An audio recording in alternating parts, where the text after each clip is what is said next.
the 2010 Rose Bowl game and the City BCS National Championship game.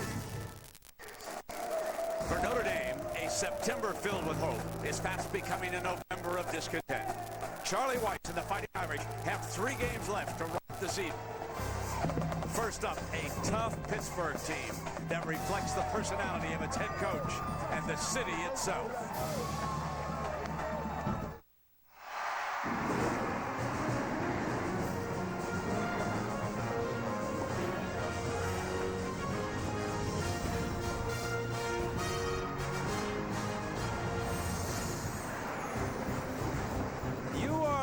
Live at Heinz Field in Pittsburgh, where Notre Dame will attempt to salvage its season, beginning against the Pittsburgh team stalking a BCS Bowl.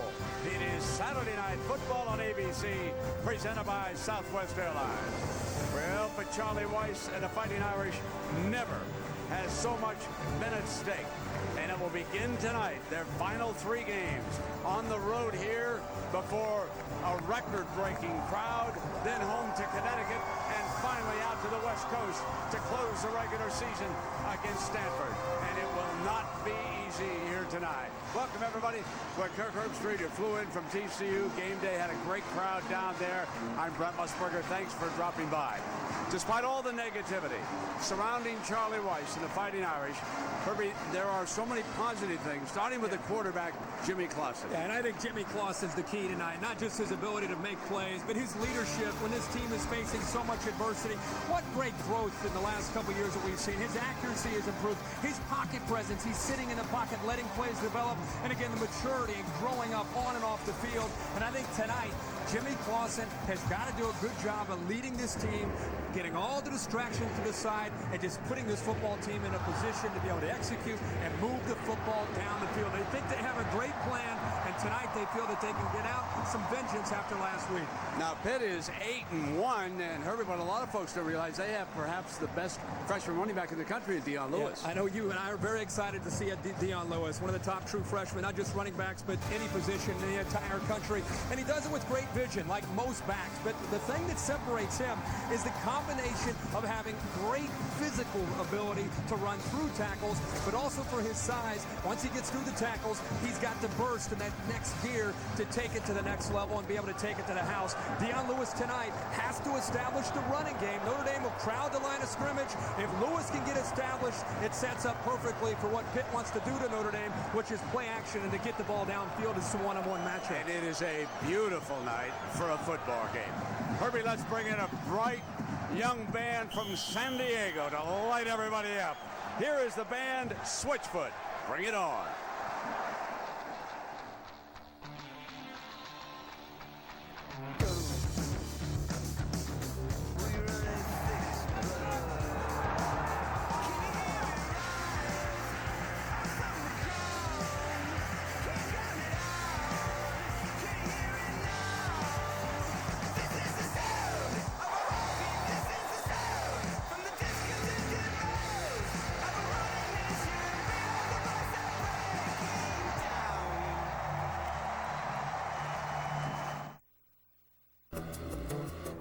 Of art, a finely tuned machine, a sanctuary, a command center,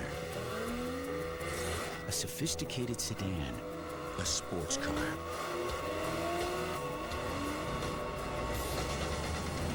Nissan Maxima, the ultimate dual threat. Now get a 2009 Nissan Maxima for 0% APR financing for 60 months. Nissan, proud partner of the Heisman Trophy. AFC North rivals collide, Coach. It's Monday night in the dog pound. Ray Lewis and the Ravens are clawing to get back in the division race against the Browns. ESPN Monday Night Football, Ravens-Browns at 8:30. College football on ABC, sponsored locally by Toyota. All right, Mr. Manning, just sign right there. Oh, it's my wife. Do you mind? Okay, great. Yeah, you'll never guess who's in my office right now. Eli Manning. No, I'm not going to say that. Okay, love you. What'd she say? She said you're adorable. It's a great time to sign. Lease a new 2010 Camry LE for just $189 a month. Or lease a new 2010 Corolla LE for $159 a month. Toyota. official vehicle of the New York Giants.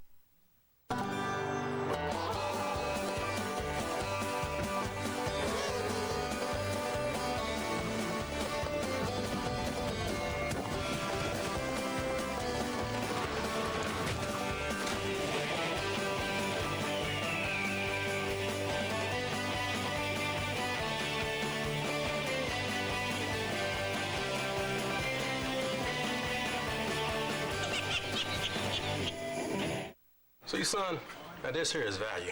Getting what you want and not paying too much for it. So, when I used to mow the lawn and you only paid me $2. That's value. While I washed the car. Value. Clean out the garage. Value. Value for you, baby. And a valuable lesson for you. Great food at a great price. You can't argue with that or this. Right now, you can get 2 beefy double cheeseburgers for just $3. Better hurry, though. Offer ends November 25th. I'm gonna take Mom out next time.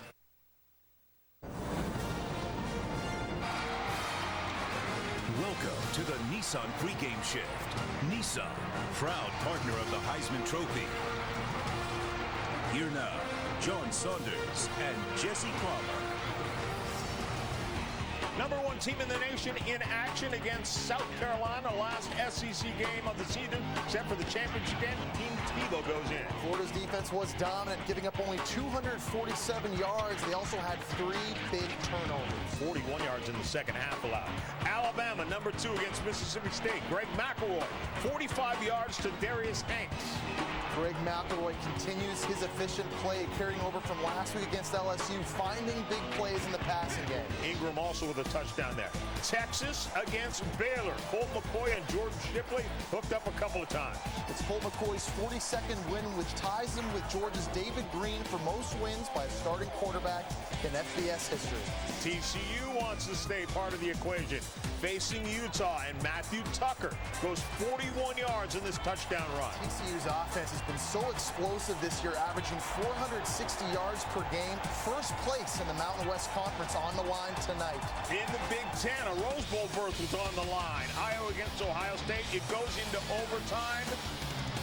James Vandenberg here finds Marvin McNutt, and that's what sent it into overtime. Iowa couldn't score, and then Devin Barkley, 39-yard field goal. Ohio State most likely off to the Rose Bowl. 226 yards rushing for the offense. All right, we know we have 2 games coming your way. Some of you are going to see Pitt against the Fighting Irish of Notre Dame. What does Notre Dame have to do? Well, unfortunately on defense, they're 88th right now in the country against the pass. They have to find a way to slow down quarterbacks, get pressure on Bill Stoll right now. They got to get going. 39 sacks on the year for Pitt's defense. The rest of you will see Oklahoma State and Texas Tech. We, of course, will see you at halftime.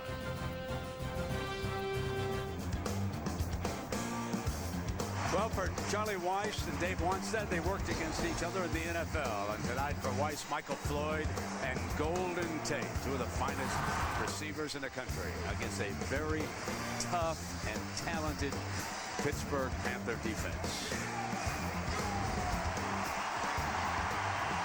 And the Panthers begin the march out to the field. Here is a team that is 8-1 and 5-0 Big East competition. This has been the Nissan pregame shift. Kickoff for Notre Dame and Pittsburgh coming up next.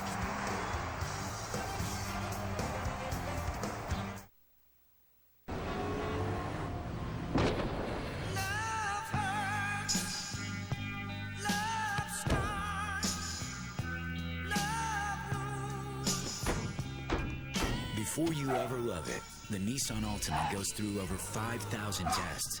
No wonder J.D. Power and Associates ranked it highest in initial quality. The new Nissan Altima, quality you can love. It's quiet on the home front. Not a lot of activity. You read the news, and yet some people need to sell, and other people want to buy. This is a moment of challenge and opportunity. Fortunately, RE/MAX agents have the experience to help you meet the one and recognize the other. Thanks. Because the future is counting on us. Nobody sells more real estate than RE/MAX. Hello, I'm a Mac. And I'm a PC. Hey, Mac, did you hear the good news? Windows 7 is out, and it's not going to have any of the problems my last operating system had. Trust me. I feel like I've heard this before, PC. What? Windows Vista's here, and it's not going to have any of the problems that Windows XP had. It's not going to have any of the problems that Windows ME had. It's not going to have any of the problems that Windows 98 had. It's not going to have any of the problems Windows 95 had. It's not going to have any of the problems Windows 2 had. Trust me. This time it's going to be different. Trust me. Don't be frightened. The season's most entertaining new hour is ABC's V. The visitors are ready to call Earth home. Why don't they just annihilate us and get it over with? They need us for something. ABC's V. All new Tuesday at 8, 7 Central on ABC. Moments ago, number 58, Brian Smith led the Irish out, and Herbie was barking away. He's out there leading this. This team has had a tough week. They're tired of hearing about it. They want to get out on the field. The receivers from Notre Dame, Michael Floyd and Golden Tate, also involved. So coming up tonight here at Heinz Field, in an interesting coaching matchup tonight. They actually opened their head coaching careers 5 years ago against each other, and Charlie Weiss won that night rather easily. But since the beginning, the first couple of years, they have moved in opposite directions. And here tonight, Coach Charlie Weiss, you can see that since those first 2 years with Brady Quinn as a signal caller, 2 under 500. Now on the other side of the coin, Dave Wanstead has headed in exactly the opposite direction, Herbie. They are 17-5, coming off a 9-3 season a year ago. So he has put together the kind of team he wants, built around a tough Pittsburgh defense. There's no doubt about that. He went through some growing pains as a head coach in his first couple of years. Some people were questioning whether or not he was the right man, but he's weathered that storm. You talked about the 9 wins last year, a big bowl game, and now this year sitting at 8-1, and still so much in front of him to have a spectacular 2009 season. The Panthers won the toss, and they want the football.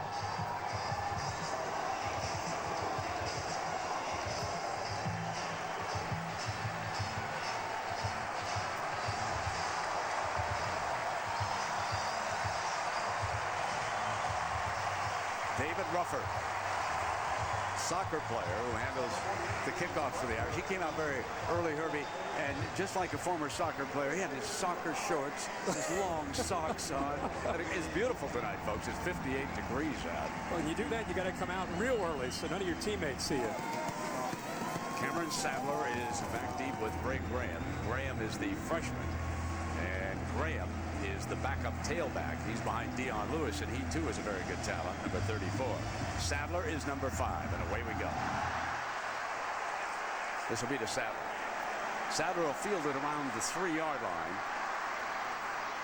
and he's out around the 20-yard line. And so what do we make of Bill Stull, the senior quarterback? I'm really impressed with Bill Stull. He has really put it all together in his senior year. He's had an up-and-down career, but look at the numbers this year. 17-4 after a year last year where he struggled. In fact, this year, first series throws an interception against Youngstown State and gets booed off of the field. It tells you how far he has come now, completing 68% of his passes with 17 touchdowns and only the 4 interceptions. So Dion Lewis, number 28, he's the phenom, set behind Stull. And Stull's going to put it up on first down. Fire complete to the left side, and that is for a first down. So right away, Derek Turner with the first catch of the game. He's a senior from Teaneck, New Jersey. It gives you an idea what Bill Stull likes to do. He likes to get the football out of his hands very quickly. Frank Cignetti, the new offensive coordinator here with Pitt, has worked so hard with Stull to make quick decisions and get the football out. And one of the advantages that Pitt feels they have in this game is attacking this Notre Dame secondary that has struggled most of the year. Oh, out at the 33-yard line after that 12-yard gain. Play fake again, and Stull on the roll. Hits him for a second completion. Busted tackle on the play. And another big gain for Turner. They switched him back to the right side. They're going to put it up early and often, Herbie. This gives you an idea of how strong Dion Lewis is. That's Kyle McCarthy, the senior who leads the Notre Dame defense in tackles. He's a very physical safety. Comes up, and Dion Lewis just shakes him and gets upfield and picks up valuable yardage for the Panthers. That gives you an idea how strong this young man can be. Second down and 2. And they will move number 2, Doran Dickerson, around throughout the formation. He's an H-back. Fumble! Stoll gets right back down on it. So a little exchange problem there, Herbie, and Stoll, like the senior that he is, went right down on the football. And it sets up a third down here. Bill Stoll has a lot of weapons to work with. Dion Lewis, we've talked a lot about him, the true freshman who's replaced LaShawn McCoy. Brent, you touched on Doran Dickerson, number 2, and I think tonight they're going to try to exploit Notre Dame's defense in some one-on-one matchups with number 2, and then also Jonathan Baldwin, a true sophomore. Coaches feel that he could be eventually a first-round pick at 6'5", 225 pounds. Is a nightmare for corners. 3rd and 4. Middle, first down. Wide open is Jonathan Baldwin, the very talented wide receiver. He's a 6'5" sophomore from Aliquippa. Watch Bill Stoll come to his right. He wanted Doran Dickerson, but see how quickly he came off of him because of the coverage by McCarthy. 2 in the background. He's taken away by McCarthy. It opened it up perfectly for Baldwin coming across the middle of the defense. Gives you an idea how far Bill Stoll has come with his decision-making, and again, decisive decision-making, getting the ball out quick. So Herbie Stoll has completed his first 3 for 34 yards. They have marched into Irish territory. That's Dickerson stepping through the formation and dropped that time. So Turner, who should have caught his second pass of the night, lets it slip away, and it'll be 2nd down and 10.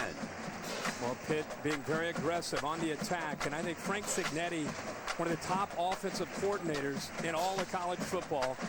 Pitt brought him in. Matt Cavanaugh went back to the NFL, and Cignetti came in, and he has really instilled a great deal of confidence, not only in Stoll, but this entire Panther offense. So Walls and Gray are the 2 corners. They back away, and now they come back with the freshman running back. You see how quickly and decisively he hits the hole as Gray comes up from his corner to make the stop. He was playing a little bump and run, and he quickly came over on run support. Dion Lewis has been quite a story this year, and we're going to see him a lot. He's checking out here on this 3rd down, but he wasn't highly decorated coming in. Not many schools offered him. I think Temple may have offered him, and maybe Miami of Ohio. Not a whole lot of offers, but he has definitely shown America that he's deserving of fitting into this offense. Here's your 3rd and 6 for Stoll. Deflected, incomplete, and they will punt it away. That ball was deflected by Kerry Neal, number 56. He's a junior from North Carolina, Herbie. It's a great job by Neal coming off the edge right there. And one thing, as we always hear, if you can't get to the quarterback, make sure you can get a hand up to try to knock down a quick throw, and that's exactly what the junior was able to do there. So we'll get our first look at Golden Tate returning the punt. Danny Hutchins back to punt it. He's averaged a little over 41 yards a punt. And number 23. Not a great name for a Notre Dame football player. Golden Tate. And he's good. Under pressure. Down goes the punter. There's the penalty flag. The punter went all the way down. Hutchins.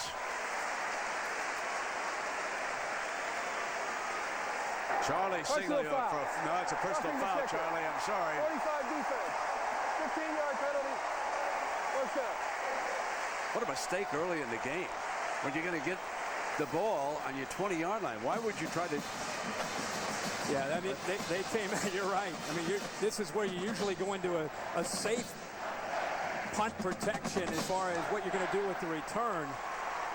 Very careless there by Notre Dame bringing pressure. They didn't even have a chance at setting up a return. It's just a safe punt return. That was Fleming, number 45, Darius Fleming, coming through, made contact with one of the protectors, and so down he went. And now Bill Stoll and the Panthers have a first down, Herbie, at the 28-yard line. I was just about to say, after the way the Navy game went last week for Notre Dame, what a big stop, and now they give Pitt a second chance on offense. Now they come back with Dion, and Lewis picks up 9 yards on his first carry. He is a 5'8" freshman from Albany, New York.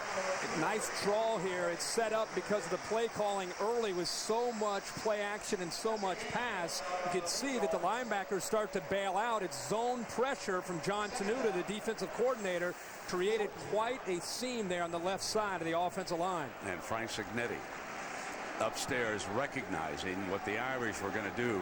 Came with the perfect play call that time, and it is 2nd down and 2, and now the fullback for the first down. Henry Hynoski, one of those unheralded football, but an old-time Notre Dame fullback, if you will. You folks know exactly how I'm describing him as he picks up the first down.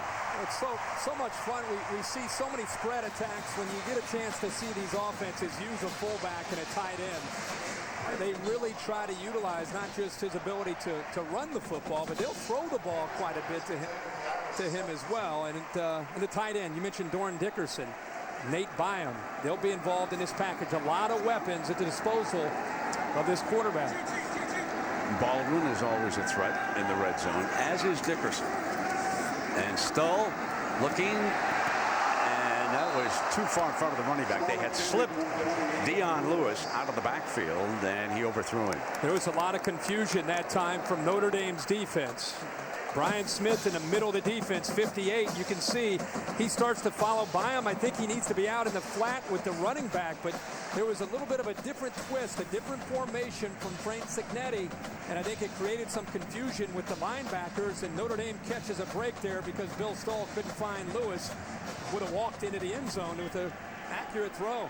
Far more successful, Herbie, in the red zone than the Irish have been, especially last week against Navy.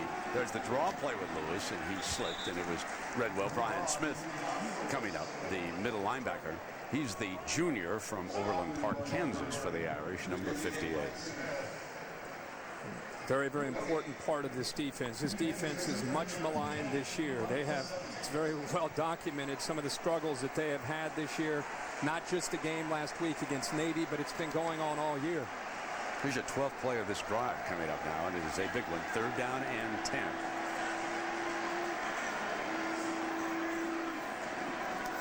Stull steps away from the pressure, throws end zone high, caught out of the back of juggling as he went out of the end zone. So they went back to Turner, who has been a favorite target here in the early going of Stull. Really good concentration, but he is bobbling the ball as he goes to the back of the end zone. I thought Sergio Brown gave a great effort to try to get over, almost baiting Stull to throw the football, but there's no question, despite the reaction from the fans here at Heinz Field, he was definitely bobbling the ball as he went out of bounds. So Danny Hutchins on to attempt a field goal. 34-yard attempt for Hutchins. Certainly long enough, and he has put the Panthers ahead. The personal foul on the punt leads to 3 points. And Pittsburgh strikes first. You know why so many people love to fly Southwest Airlines? Southwest has the lowest fares. Low fares. The lowest fares. Grab your bag.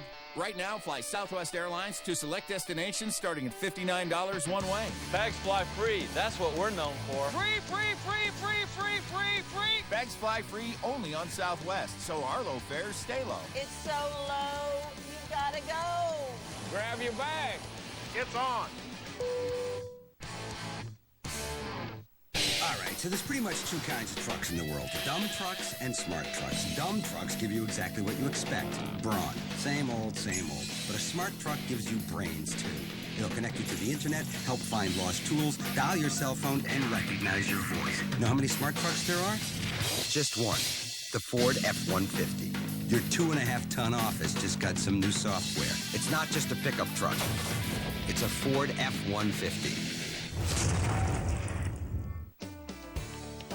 Did Dad go to Jared for the Pandora bracelet like we told him? I can't tell. Oh, honey. Oh, yeah. He went to Jared. He totally went to Jared. Celebrate life's unforgettable moments with Pandora charms and bracelets. Now at Jared, where you'll find a fabulous Pandora selection. Aww. They are so cute at that age. Jared, the Galleria of Jewelry. Our bottom line is not looking good. We're losing customers left and right because DirecTV has the best HD picture for any flat screen. And it's in full 1080p. Look around. Someone at this table will not be here next week. It's me! Going to Barbados, folks. Good luck with that whole DirecTV HD thing. Sounds hard. See you later. Switch from cable and get the best HD picture on your flat screen. Call 1-800-DIRECTV. ABC Sunday, David Duchovny joins the Extreme Team and helps reunite this survivor. Oh my God. With the man who saved her life. It was an awesome thing to witness. ABC's Extreme Makeover Home Edition, all new Sunday, 8/7 Central on ABC. College football in high definition is presented by Vizio.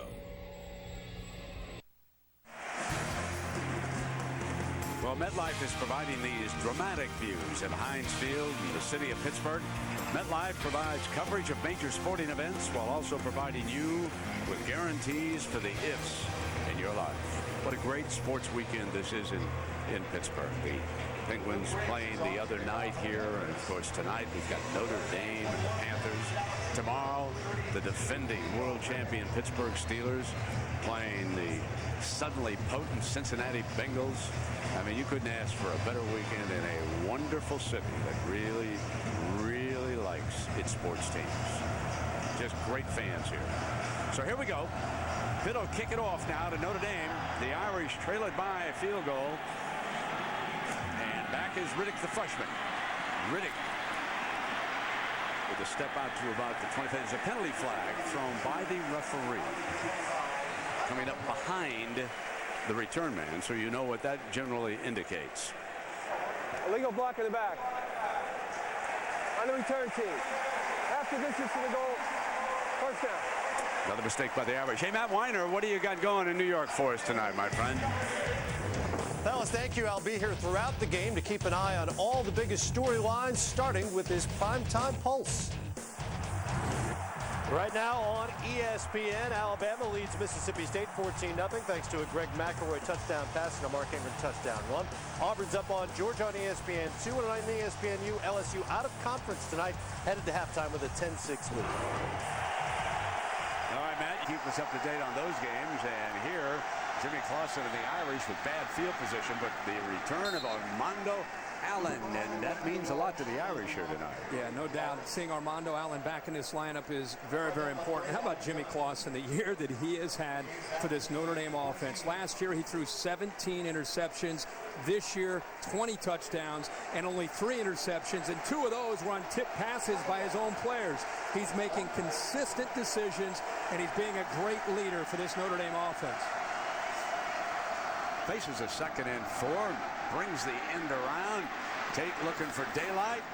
He's got the first down.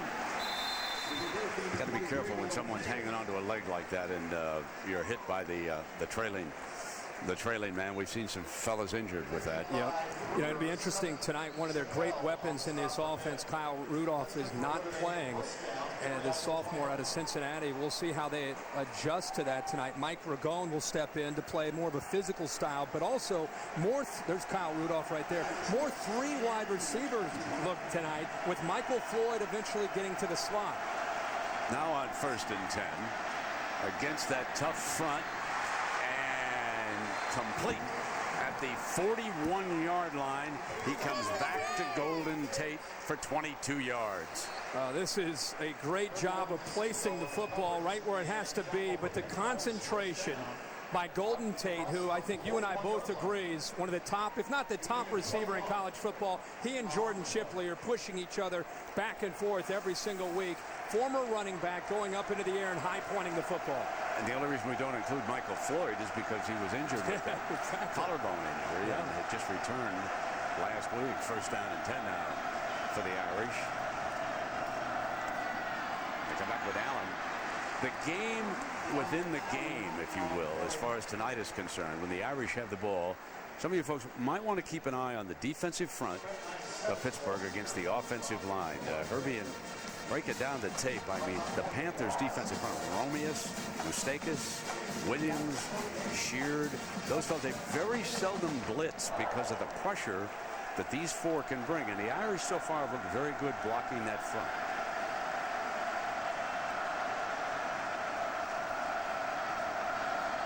Here's a second down and 4. He going to set the screen against that rush, and it is incomplete. They dropped Allen off. So one way, as you know, Herbie, to slow that rush down is to drop in a screen pass. Yeah, they're going to throw screens early at this defensive line, the strength of the Pitt defense. They're also going to try to pound the football with Armando Allen, try to wear them down. Then I think eventually you will see them get to that 3-receiver set where they try to expose Michael Floyd against the safeties that have struggled at times in pass coverage. But you're right, Pitt's strength is up front. They don't blitz a lot. They rely on the front four to get most of the work done with the pass rush. Greg Romeus, number 91, the right side of the defensive line. Look at how he sets up. He's an old basketball player. We've got a timeout called by Charlie Weiss in Notre Dame. With a 3rd and 4, they burn an early timeout here.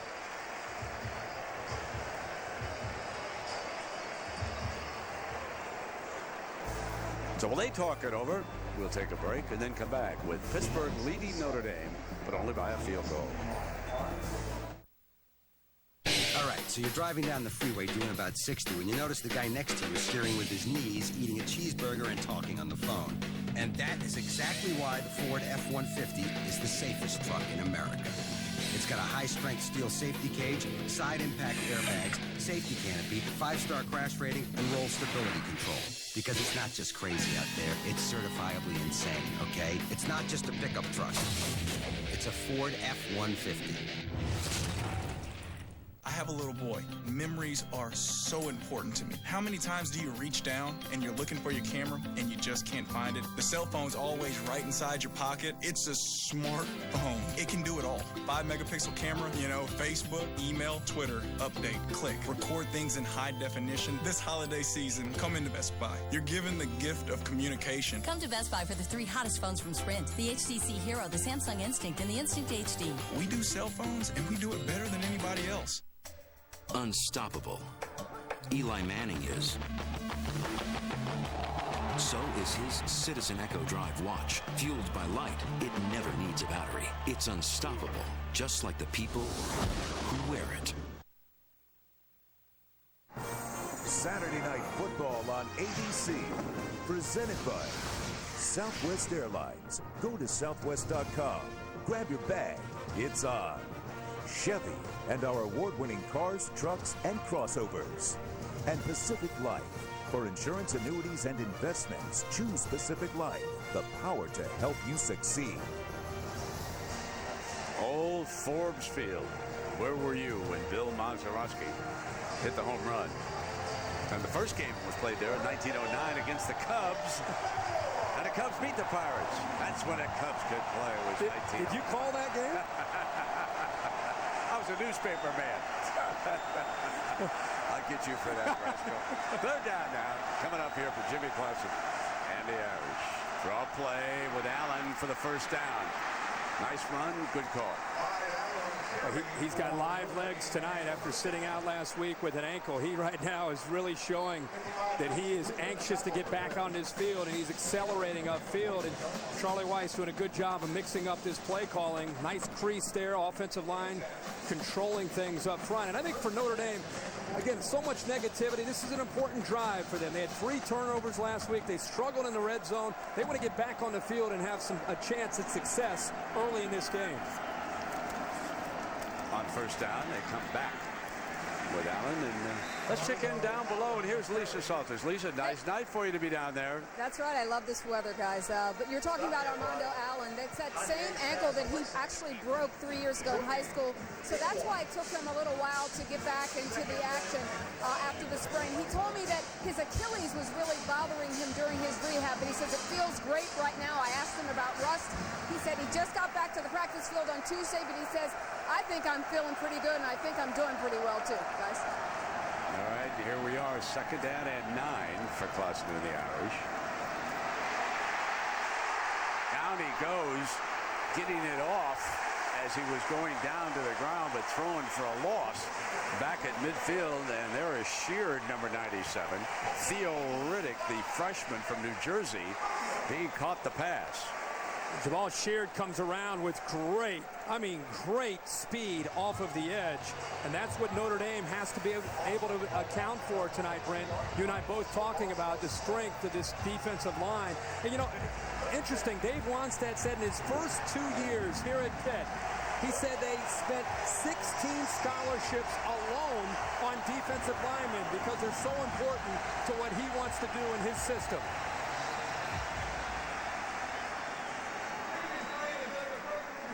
You take a look at it. I'll tell you what they're looking at, whether or not Clausen was down before he threw the football. It was close. Yeah, his knee, you're right. I think his knee may have been. Sheard was in on top of him.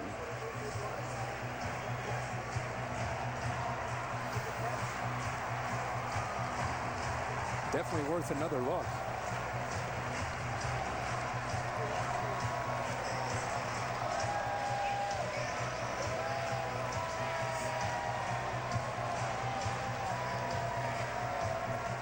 The ball is out there if that's when it made contact. Sure looks like it. It was close. And what a great effort. Clausen looked like he tried to throw it, almost had to catch the ball right there. He barely held on to the ball. And then still, this is a great look at it. Wow, that's a tough call. I don't know if you turn it over with it being indisputable, because remember it was called a completion to midfield, and it's still going to be 3rd and long. As it is, it's a -8 on the completion anyway, the way they marked it.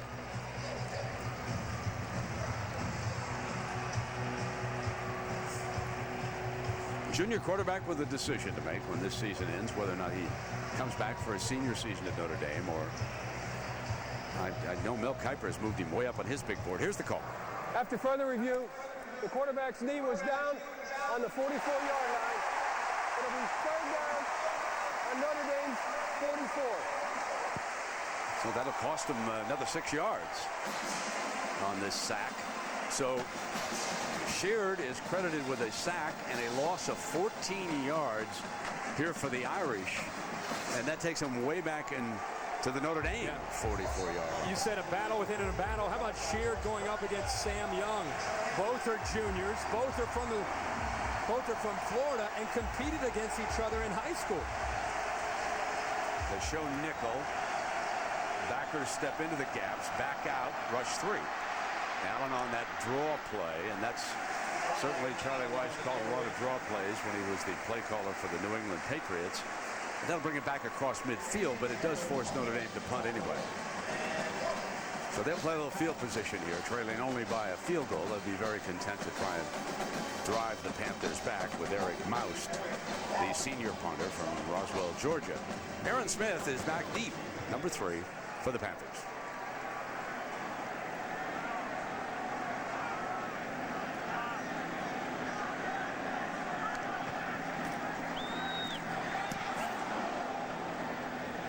Signal for the fair catch at the 14-yard line. So we'll take a break as we remind you you're watching Saturday Night Football from Pittsburgh on ABC.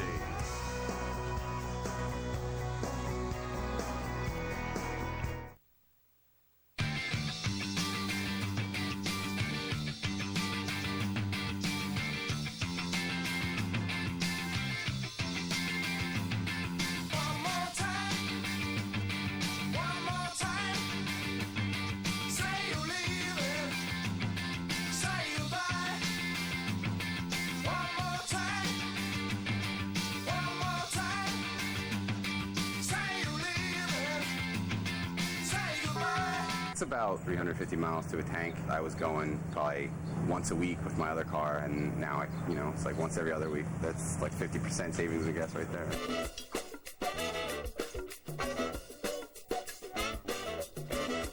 Go! Can you take me to the stadium? Big Bison's fan, huh? I am now. Hey, take a right. It should be faster. Oh, buddy, where's your ticket? I'm Carl Schaus. Okay, Carl Schaus, where's your ticket?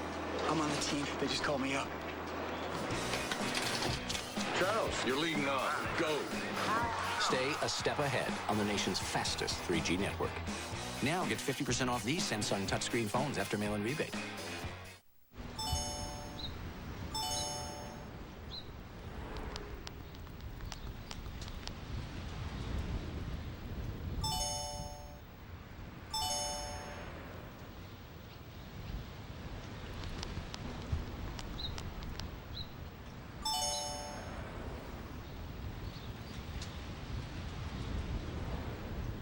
John Hancock, the future is yours.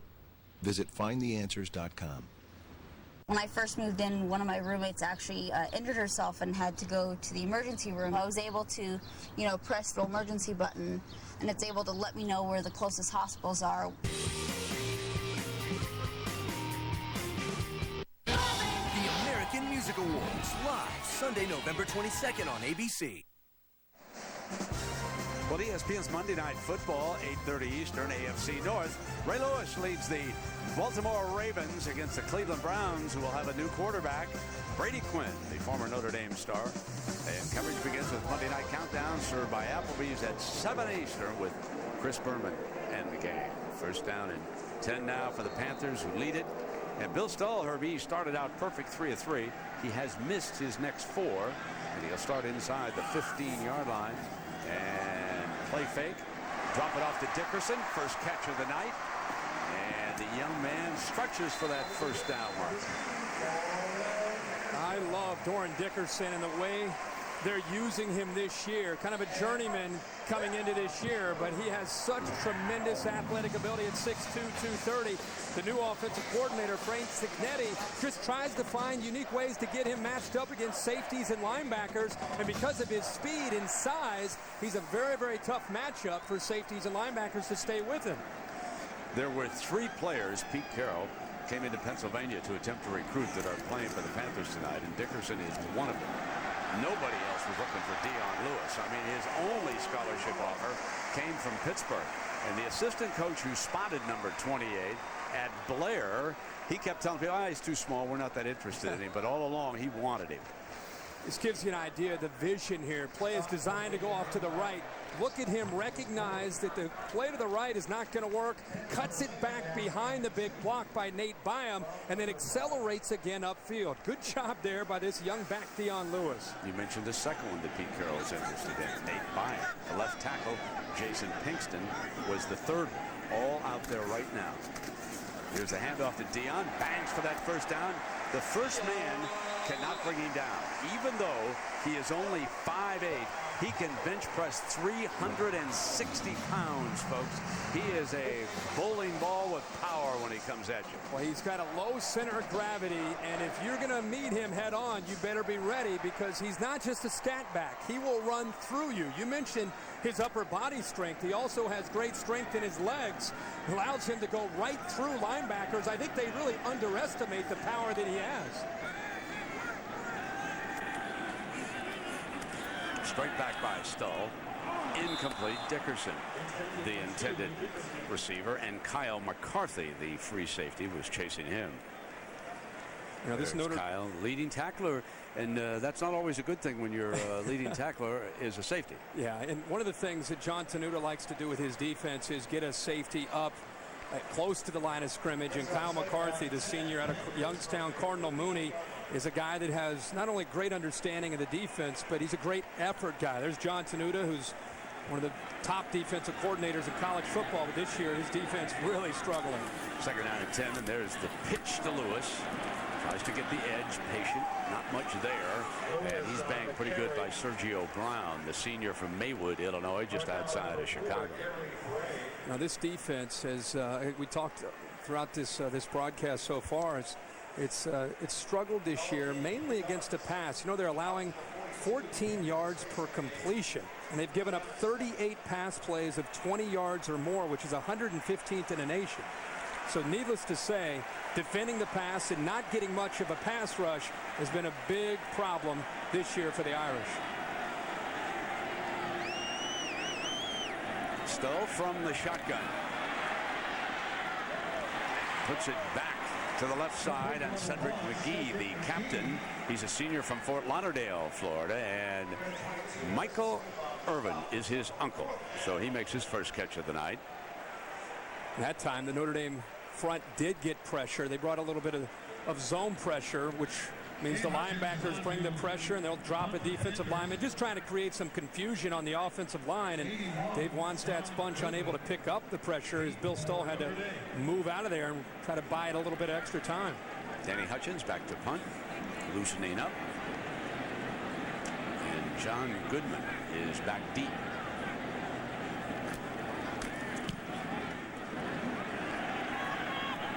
Goodman feels it at the 14-yard line and gives his ground there for a couple of feet. And let's go to Matt Weiner in New York. Matt?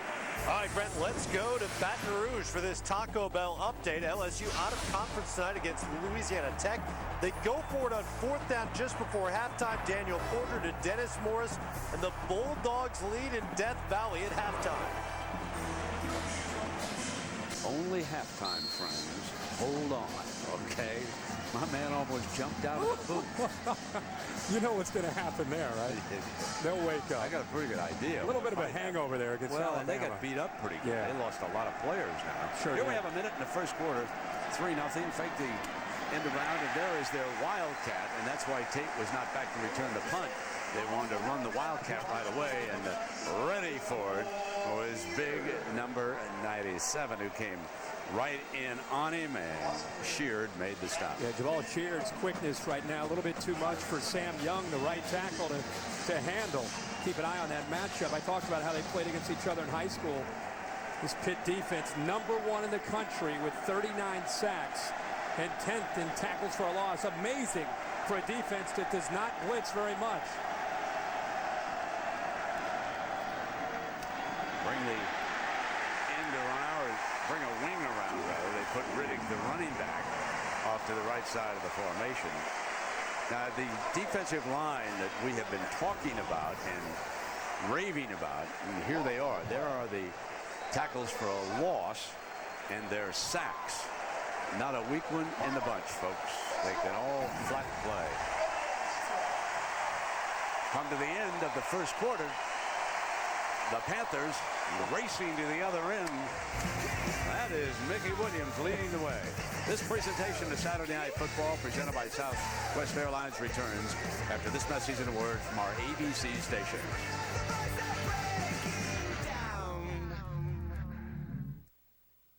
Okay, so you're driving up to the lake for the weekend when suddenly a big boat pulls up next to you and you notice, hey, it's yours. That's when it occurs to you that while having a lot of towing power is nice, a little control to go with it would be great too. Enter the Ford F-150. It's got the most towing and now an advanced trailer sway control system. And guess what? It's standard. Anchors away, baby. It's not just a pickup truck. It's a Ford F-150. They are an ancient society of assassins. When the time comes, they must kill. Let's go.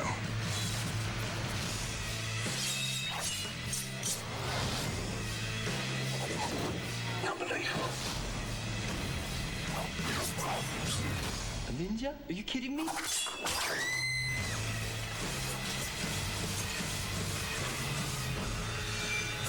Ninja assassin. What is that? Rated R this Thanksgiving. Don't be frightened. The season's most entertaining new hour is ABC's V. The visitors are ready to call Earth home. Why don't they just annihilate us and get it over with? They need us for something. ABC's V. All new Tuesday at 8/7 Central on ABC. Coming up on Eyewitness News, Suffolk police taser and kill a man. What led to the deadly confrontation? How much did Bernie Madoff's belongings bring on the auction block? And chaos at a high school game. What caused a wall to collapse after college football? See, son, now this here is value. Getting what you want, not paying too much for it. So, when I used to mow the lawn and you only paid me $2.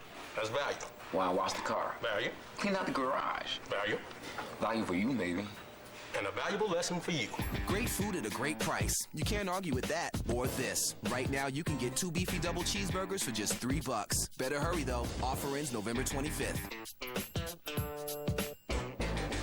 I'm gonna take Mom out next time.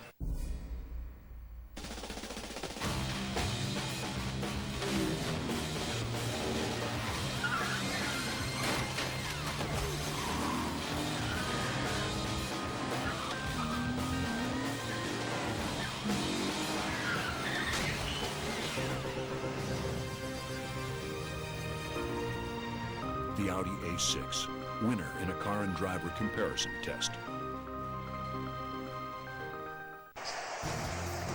For spectacular views of Pittsburgh, drive up Mount Washington tonight. Sit down in one of those fine restaurants and look down on a city that transformed itself like no other in this country. Just beautiful views. from up above. And right now, their Panthers lead by a field goal. And the Wildcat formation losing 3 yards that time. And it is a 3rd and 16 from the 7-yard line here for Jimmy Clausen. And the Irish struggling with field position here against the Panthers. From the end zone now, Clausen fires out to Armando Allen, and well short of the first down marker, and they're going to be forced to punt it again as Carajane makes the stop.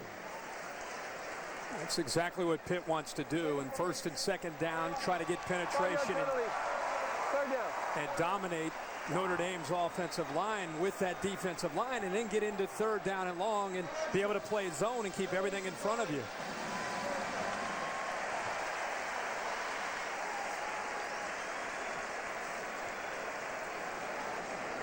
Declining the penalty, 4th down will bring about a punt anyway. Eric Moust.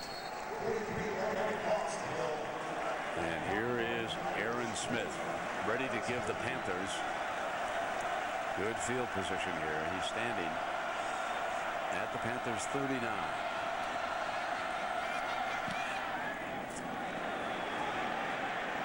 Short punt.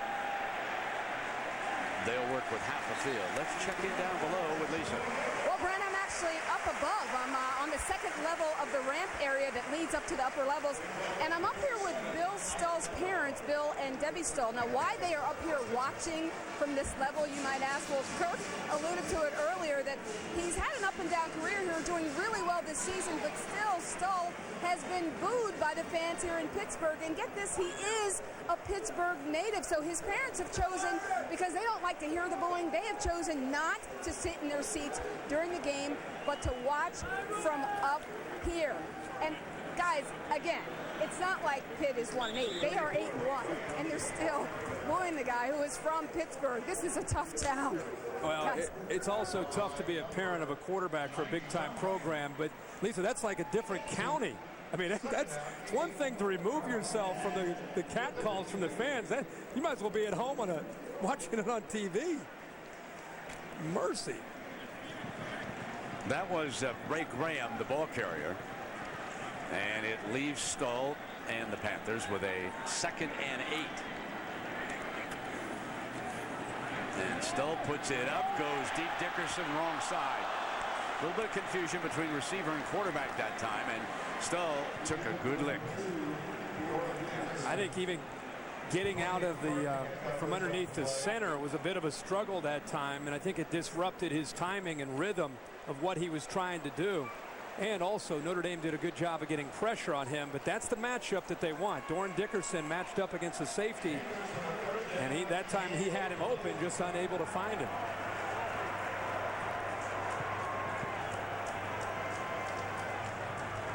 And now Stull, with a timeout, is coming over to the sideline, facing a 3rd and 8. That is their first timeout. The Irish burned one a little bit earlier, so let us take a break. Beautiful. I can't believe it's November and the weather is this nice in Pittsburgh. You know why so many people love to fly Southwest Airlines? Southwest has the lowest fares. Low fares. The lowest fares. Grab your bag. Right now, fly Southwest Airlines to select destinations starting at $59 one way. Bags fly free. That's what we're known for. Free, free, free, free, free, free, free. Bags fly free only on Southwest, so our low fares stay low. It's so low, you gotta go. Grab your bag. It's on. I'm Dr. Love. This is Dr. Pepper Cherry. It has a kiss of cherry flavor. This devilish elixir has a kiss of cherry. Dad, it's not kiss. It's kiss of cherry. It's amazingly smooth. Be smooth. Dr. Pepper Cherry is amazingly smooth. Trust me, I'm a doctor.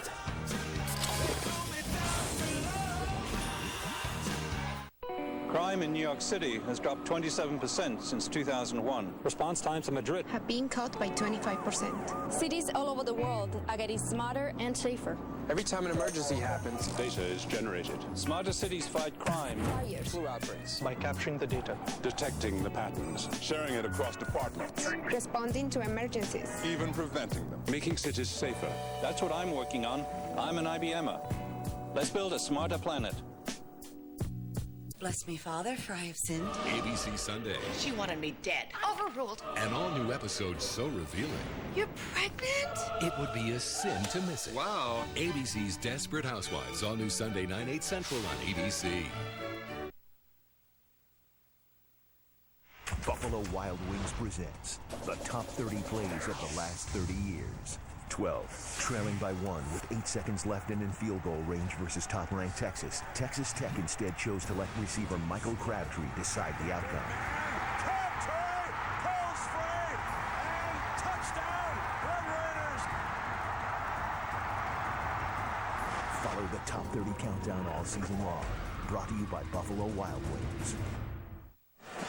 Well, Texas had come from 16 points down in that classic down in Lubbock, and then the Red Raiders pulled it out. What a great game that was. Now, see play number 11 revealed next Saturday at 3:30 p.m. Eastern. Here's your 3rd and 8 for the Panthers and Stull. Stull fires for it, incomplete. Outstanding defense that time by Darren Walls, the senior from right here in Pittsburgh. Made a fine play. Yeah. Walls does a good job of coming up late to, I think, catch Baldwin off guard. He's just trailing him, gets his eyes back, and then I think he gets his left hand in there to disrupt the timing between Baldwin and his quarterback, Stull. Stull did a good job of buying time stepping up, but boy, how about Darren Walls that time? Golden Tate back in to return this Hutchins punt.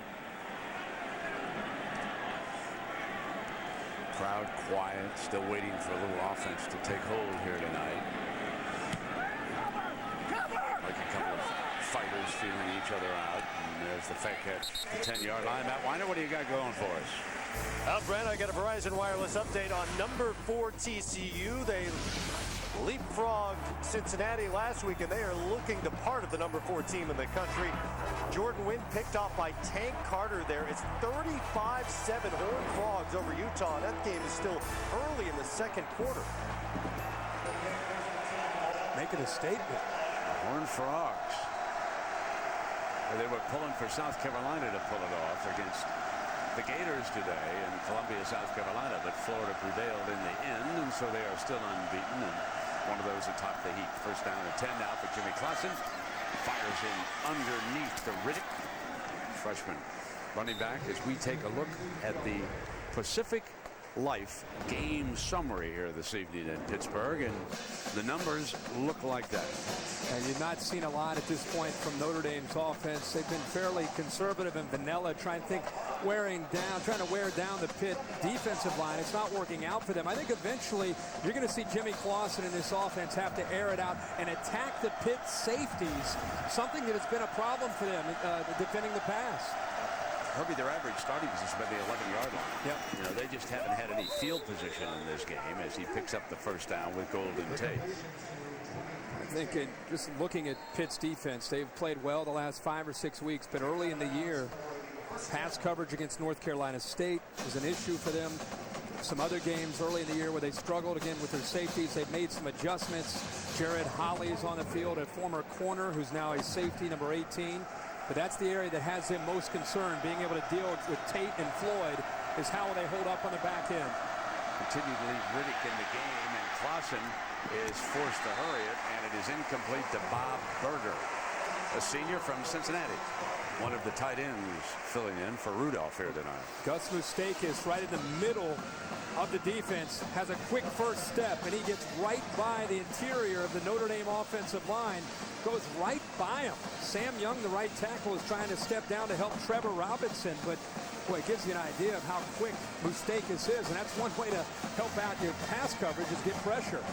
Herbie, Moustakis actually played in that game 5 years ago. Wanstead and Weiss squared off in the opener as both became head coaches at their alma maters. Then he was redshirted a couple years after that, and now here's back as a senior. Clausen's going to air it deep jump ball. It's 2 defenders, and it intercepted at the 30-yard line by Jared Holley, the redshirt freshman from Easton, Pennsylvania.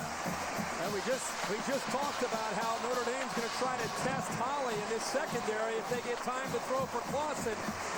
Clausen puts it straight up in the air, just hoping that Michael Floyd will get underneath it. And a great job by Holley of tracking Floyd, and at the last second cutting in front of him to take the football away from Michael Floyd. That's exactly what Phil Bennett wants to see, and that's why Jared Holley is in this starting lineup. The skills of a cornerback playing safety pay off for him big time there. So Holley makes the interception, and DeSico made sure that the receiver did not recover in time, did he? And Clausen's fourth interception, bad snap, still will go down on it. So that's twice he's had to recover problems with the center. The first one was an exchange under center. This one a little bit different. Yeah, there's been a few times, you're right, Brent, not just the snap, just a little bit of out of rhythm here early after the first drive. This Pitt offense, and they become their own worst enemy. Makes it pretty hard to execute when you're facing a 2nd and 22.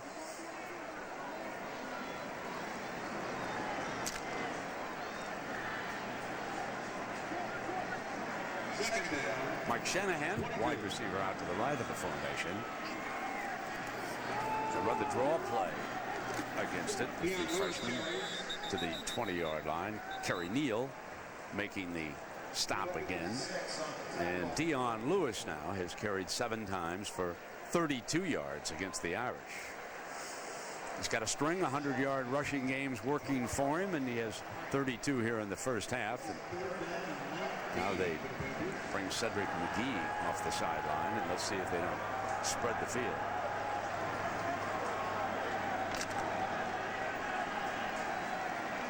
They're going to leave the protector Hynoski right alongside Stoll. Hynoski knocked that helmet off and complete to Dickerson. Did you see Hynoski knock the helmet off the Irish defensive player? He is picking it up right now and trotting back. That's big Ethan Johnson, 6'4", 280 pounds. And you want to see a textbook fullback.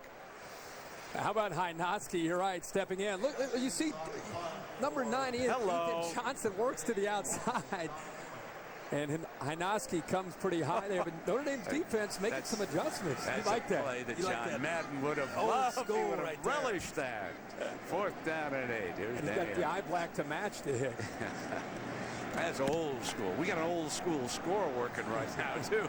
3-0, and there's Goodman back into the Leprechaun says, come on, let's get it on. Let's start punching it out. Let's go. Here we go. Let's go now, NT. Let's go. Let's go. We started with over 1 billion colors. Generously added more than 2 million liquid crystal pixels. Combined 960 backlighting LEDs with 240 flawless scenes per second. Made it 50% more energy efficient. And it all came down to one thing. The new 55-inch True LED from Vizio. Superior picture performance. Superior price from America's #1 LCD HD TV company. Hope I don't miss work this Christmas. Yeah, how will you pay for things like food, electricity? Bingo bills. Gadzooks! You need a backup plan. That's why we have Aflac. So I'll have cash to help pay bills. Right, but what if you're still not better by Christmas? Aflac, we've got you under our wing. Rudolph's better, but now Blitzen's sick.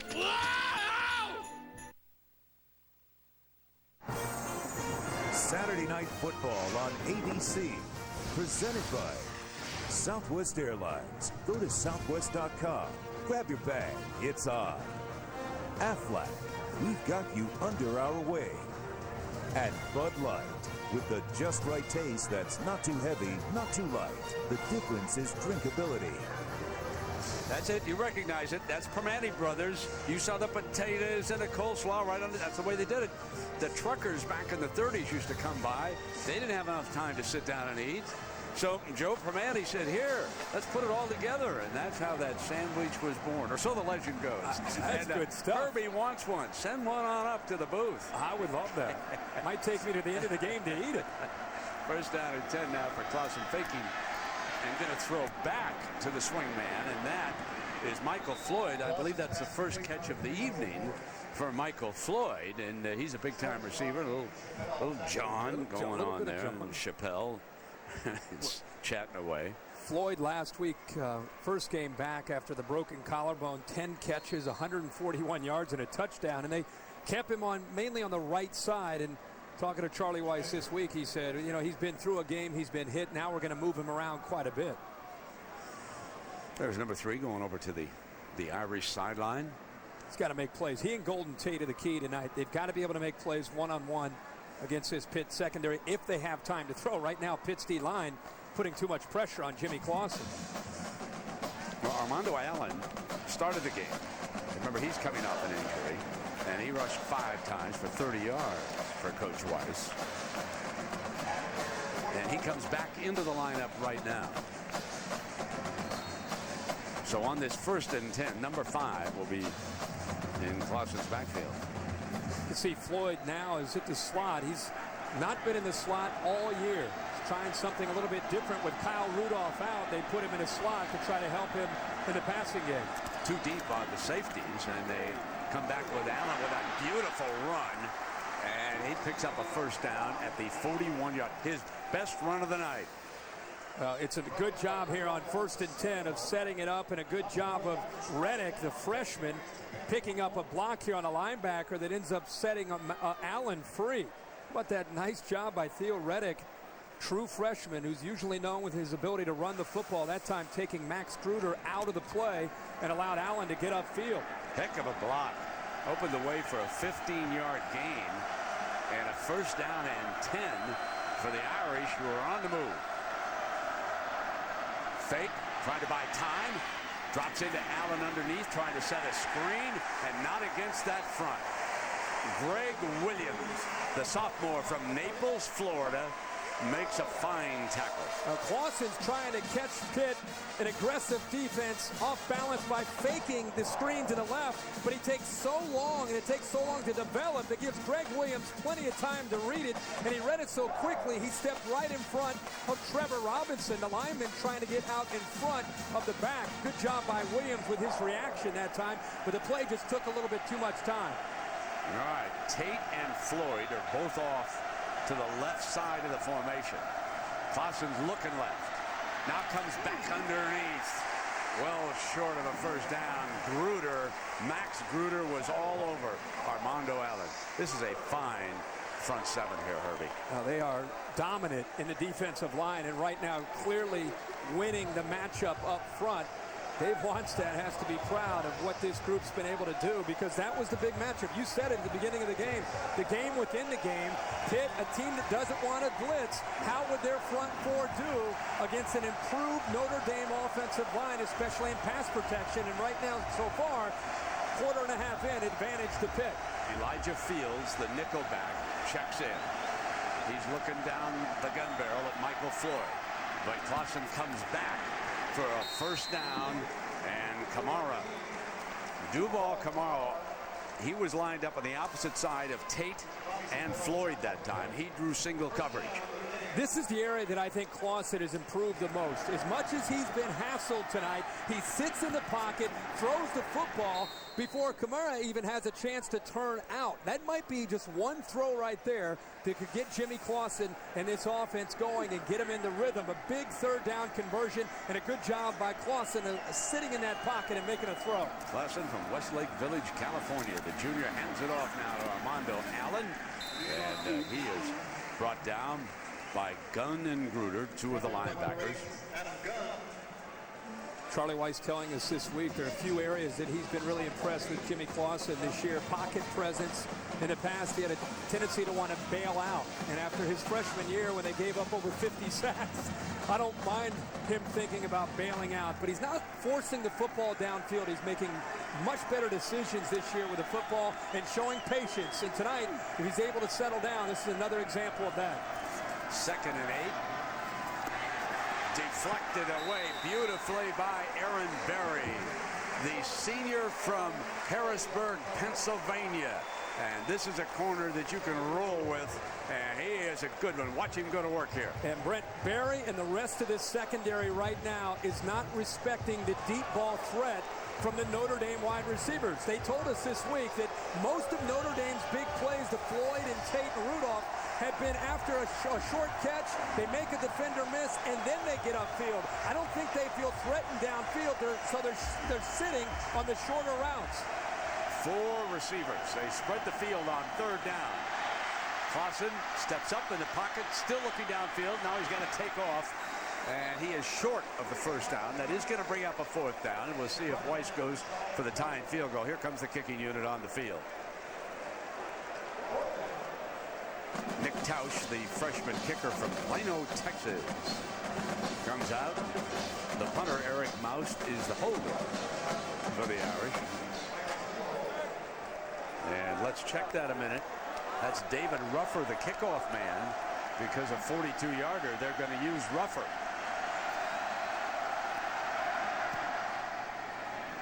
And he's got the longer leg, and he puts it through. So Ruffer ties the game. 5:40 to go here in the opening half. There was a town held captive by an evil gas pump. It fed on people's hard-earned money. But along came the Michelin Man, who reminded them the right tire changes everything. And with fuel-efficient tires in place, that evil gas pump wasn't so evil anymore. Michelin Energy Saver AS tires can help save up to 109 gallons of fuel. Michelin, a better way forward. Retirement. It may be a long way off, or another adventure waiting just ahead. Pacific Life can help provide a dependable income you can enjoy for the rest of your life. Because retirement could be a very long ride. Ask your financial professional about Pacific Life. Pacific Life, the power to help you succeed. Hey, Jimmy Football here. What's the problem with the taste of wheat? All that wheat. Set, hike. Ah! Light beer, stamp. Golden wheat, stamp. Huge flavor, stamp. Golden wheat is crazy. Crazy good. That's wheat I'm talking about, because Bud Light Golden Wheat is tailgate tested, tailgate approved. Red or black? When you want to get away, both, Enterprise will pick you up and get you going to romantic weekends. Pick Enterprise. We'll pick you up. Television's most talked about new drama. ABC's Flash Forward, all new Thursday. Tuesday, December 1st. Bam! Scrubs is all new. Outstanding. She's new, he's new. I'm Dr. Wolverine. Everything's new, except for the title. ABC Scrubs, 1-hour season premiere. Tuesday, December 1st on ABC. So last week against Navy, after kicking 14 consecutive field goals, Nick Tausch missed 2 against the Naval Academy. And here tonight, David Ruffer comes on and kicks his first field goal for the Irish, a 42-yarder.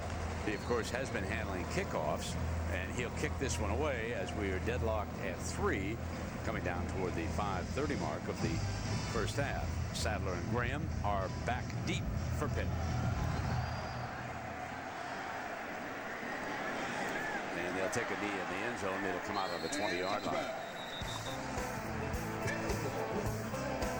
A battle of field goals. A test of wills tonight in Pittsburgh.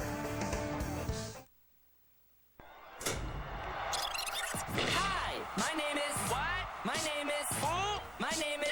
Slim Shady. Welcome, ladies and gentlemen, to the 8th wonder of the world. H to the Izzo, V to the Izzy, Hi. to the Izzo. What? The Izzy, H to the Shady. H to the Shady. That's the anthem. Get your hands up. Jay-Z versus Eminem. One of 93 original mashups. DJ Hero. Rated T for teen.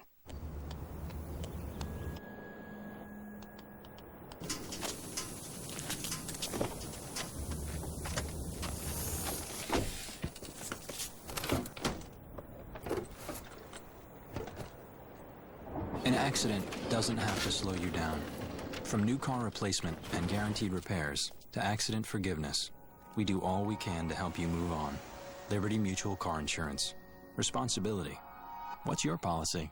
Now's the time to get more choices.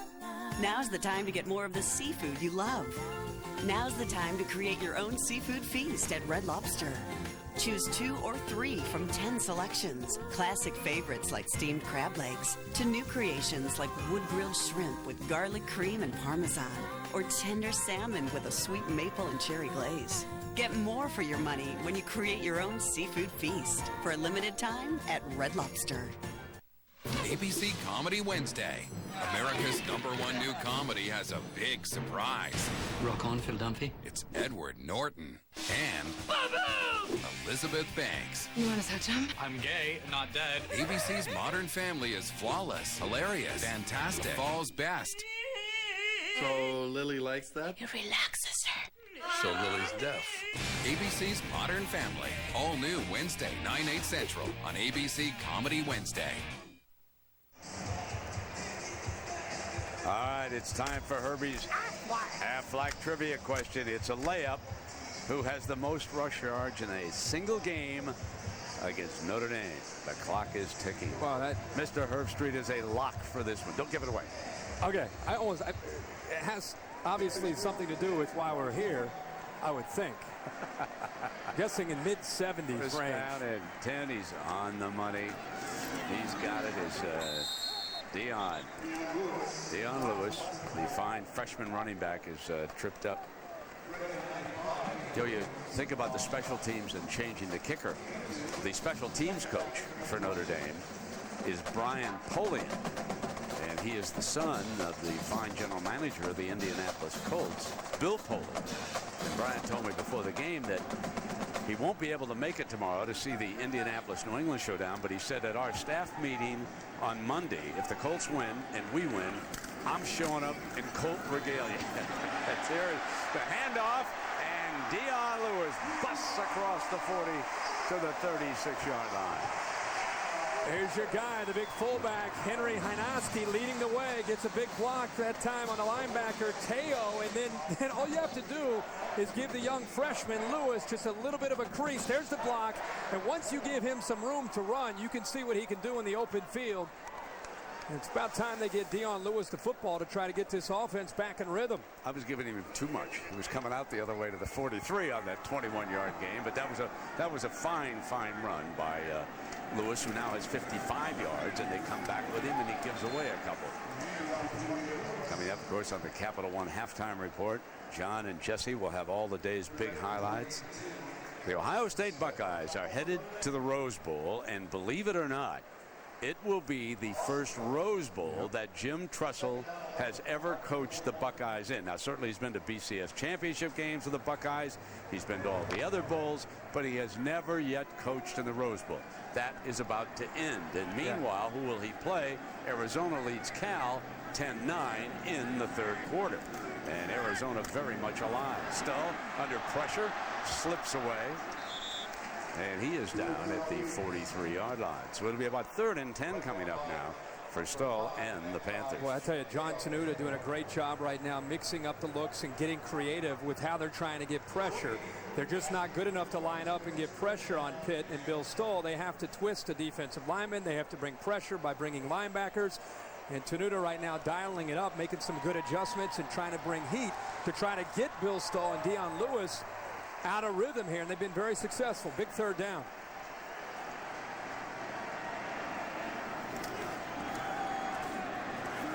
Time for Stull. Fires complete for the first down to the 35-yard line to Baldwin. Jonathan Baldwin, number 82 out of Aliquippa, went to the same high school as Mike Ditka, Darrell Revis, Ty Law. How about the job here of getting the ball over top of the linebacker? This is something that they work very hard on. It's a throw that you have to be able to clear the linebacker, Brian Smith. And when you have a receiver at 6'5" who can jump like that, then it makes it a little bit easier to just float it across the middle of the defense. Big-time prospect at 6'5", 22 yards for Baldwin. First down and 10, and Looking again. Going back to the end zone battle. What a grab by Baldwin. Jonathan Baldwin takes it to the bank.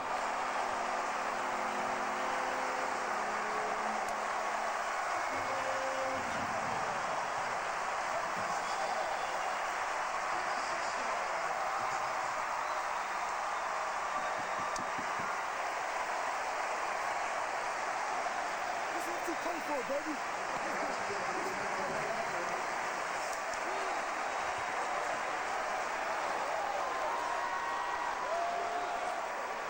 Hutchins on for the extra point.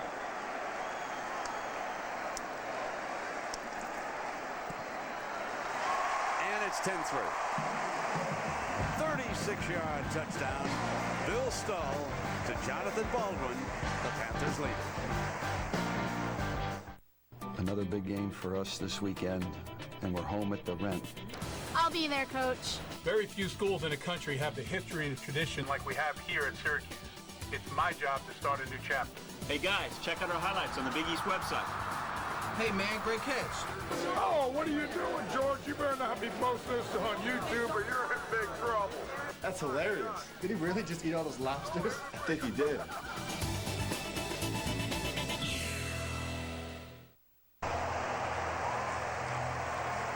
Brent, they get this corner isolated, but the tight end here, Byam, gets down the middle of the field, which occupies the safety, and then it's just a one-on-one matchup here on the outside. Good job of protection. Look at the tight end, Byam. Take McCarthy out of the play, and then it's a one-on-one matchup to the outside, and it's the first time tonight that Pitt's had a chance to get Baldwin isolated one-on-one with Darren Walls when Stull has had time to throw. It was a perfect throw and maybe even a better catch as Baldwin lays out, and we finally get a touchdown here in this game. And Herbie, so too did the Bears. This just in for Berkeley. Cal 15, Arizona 10. So here's a high kickoff going to be fielded at the 9-yard line. And Gallup brings it out to the 30. Okay, Herbie, give us the answer now. Who has the most rush yards in a single game against Notre Dame? 303. Between Curtis Martin and Tony Dorsett, I'm going to say Tony Dorsett has to be the answer. Where when you started out, I'd be saying, oh, no, don't go there. All right. He broke the all-time rushing record when he was here at Pitt. Whose record did he break? All-time. This is a bonus for Herbie. All-time rushing who record? held the all-time rushing record until that man right there broke it. You got to give me a second. First down at 10 now. Clausen shaken free, coming in underneath. And here is Tate for the first down. You get to think through this update. Okay. Let's go to Matt Weiner in New York. No texting. All right, Brett, as you suggested they might, LSU has for the moment righted the ship against Louisiana Tech. Keelan Williams here. Remember, no Charles Scott available this week. And the Bayou Bengals are back on top, 17-13. They're 17-1 all-time against Tech. And here we are with Clausen on first down and 10. And strike complete again. That's Robbie Parrish. No, Parrish a little bit too low. I thought maybe he had it, but it was incomplete. It come back. Time's up. It's got to be Arch, right? Of course. Archie Griffin. Well, you kind of hesitated. Yeah. Did Darren slip you that? No. Are you sure? I've got all of Archie Griffin's records memorized. We were going to really be down on you if you didn't get the bonus. What a big day today for Ohio State. Great effort by Kirk Ferentz and the Hawkeyes. Going into Columbus, they played hard. Second down and 10. Previous play is under further review. 3-touchdown underdog? I don't think so. Yeah. That defense is too good. Great coach, great defense. It was a great job, a gutty job by the young man. He played pretty well now. He played very well. And the big kickoff return by Daryl Johnson-Koulianis was big in that game. Here's Paris laying out. I think up here you thought it was a catch. That's a great look. Yeah. It's down. Yeah, from this angle up here, I did think he was taking it down, and as you can see, he lost it, and clearly be upheld as an incompletion. Waiting for the review down the booth. You know how different games are that we do, Herbie, and I can't help but think about last week. Cincinnati and Connecticut were going up and down the field. Ruling on the field is confirmed. No catch. It was like we went to a college game last week and an Arena League game broke out. Here tonight, old-fashioned football. This is old school, kind of going back and forth last week, like you're going to get ready for college hoop season coming up. But you're right, different style of football, and everybody looks and they see scores and they just think that teams like this can't play with the big boys because they don't put up points, but they're playing good defense tonight. Offenses are struggling to get it going, but both defenses are playing pretty well. Second down now and 10 for Clausen. Fired way too high for Tate. And Tate took a shot from Berry as the ball was up over his head. And I think Clausen must have thought he was going a little bit deeper on that pattern. Yeah, either that or the ball may have slipped out of his hands. You don't see Jimmy Clausen throwing a football and misses his receiver by that much very often. But he finds himself in familiar territory again tonight. Third down and long.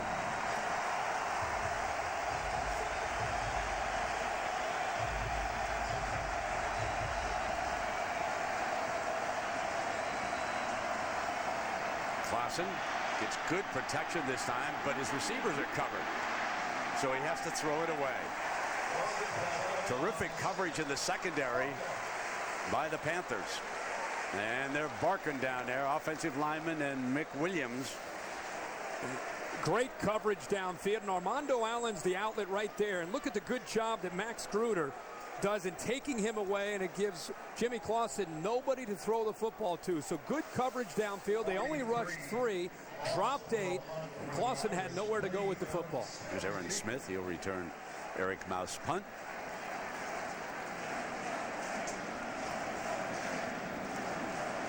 Coming down toward a minute and a half left here in the first half. Smith said, let it go again. Big edge on that punting game to Pittsburgh. Well, MetLife providing tonight's aerial coverage, and visit MetLife.com.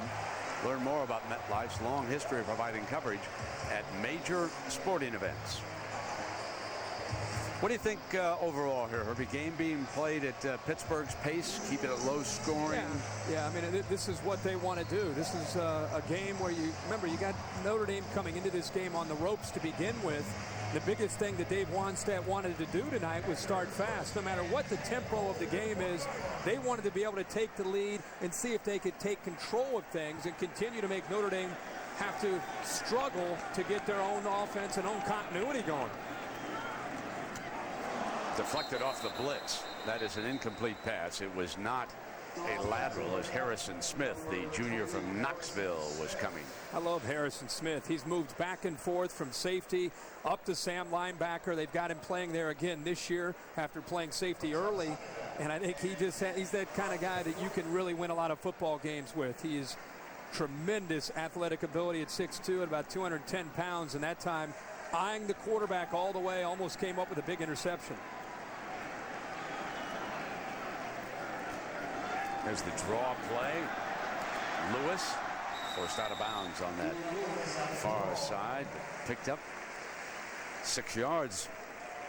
We've talked so much about Dion Lewis tonight, the true freshman, but the true freshman on the other side, number 5, Manti Te'o, who was that time chasing him out of bounds. We've not called his number very often tonight, but since he's been inserted to start for this defense, coming in with as much hype as any quarterback or any tailback in the country, Manti Te'o is the real deal, living up to the hype and playing very good football this year for the Fighting Irish defense. Stull, short drop right over the middle for the first down. Went to one of his tight ends, Nate Byam, the senior from Franklin, Pennsylvania. They were double tight. Byam moves into Irish territory. And 6'4", about 265 pounds. You can see how they're just attacking the underneath zone, trying to make those Notre Dame linebackers pick a spot. And there's just too many receivers, and he finds the open man. At the 38-yard line, Stull again incomplete. Threw a little bit behind McGee that time. He was reaching back for the pass. He didn't lead him enough. Well, plenty of time here with about a minute to go and a couple timeouts to be able to use for Bill Stull. Bill Stull, I think, this is an area again that he's improved probably the most, is the command of the offense with the first-year offensive coordinator from Frank Cignetti. Has a real good feel for what he wants to do in communicating with Cignetti. he's become an extension out on the field like most great quarterbacks will do.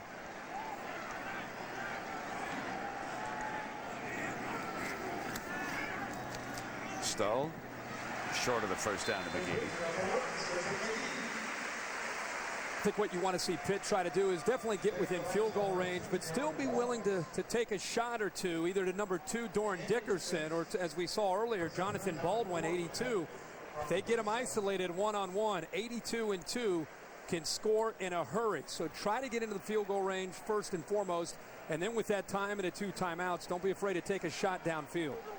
And they're so dangerous on a 3rd and 3. Now they get 55 seconds here, but they've got Dion Lewis in that backfield. Now they split him out along with the wide receivers because, again, they're inside of a minute. And Stoll will drop it too high. Again, he had his receiver in underneath. That was Mike Shanahan, and threw a little bit too high. And Manti Te'o, the crowd, interesting urging decision. them to go for it here. The time is 51 seconds left. Well, 4th and 3, with the way your defense has been playing, if you don't make it, you give Notre Dame the football at the 37-yard line. With a couple of cracks. Yeah. And Clausen could get one of his wide receivers deep on you. So fundamentally sound football. Crowd never likes this. 4th down, they need 3, remember.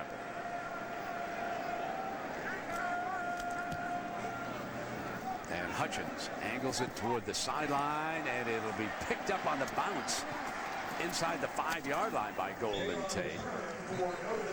39 seconds to go, and so a reminder now that the chase is still on tomorrow in Phoenix at 2:30 Eastern time.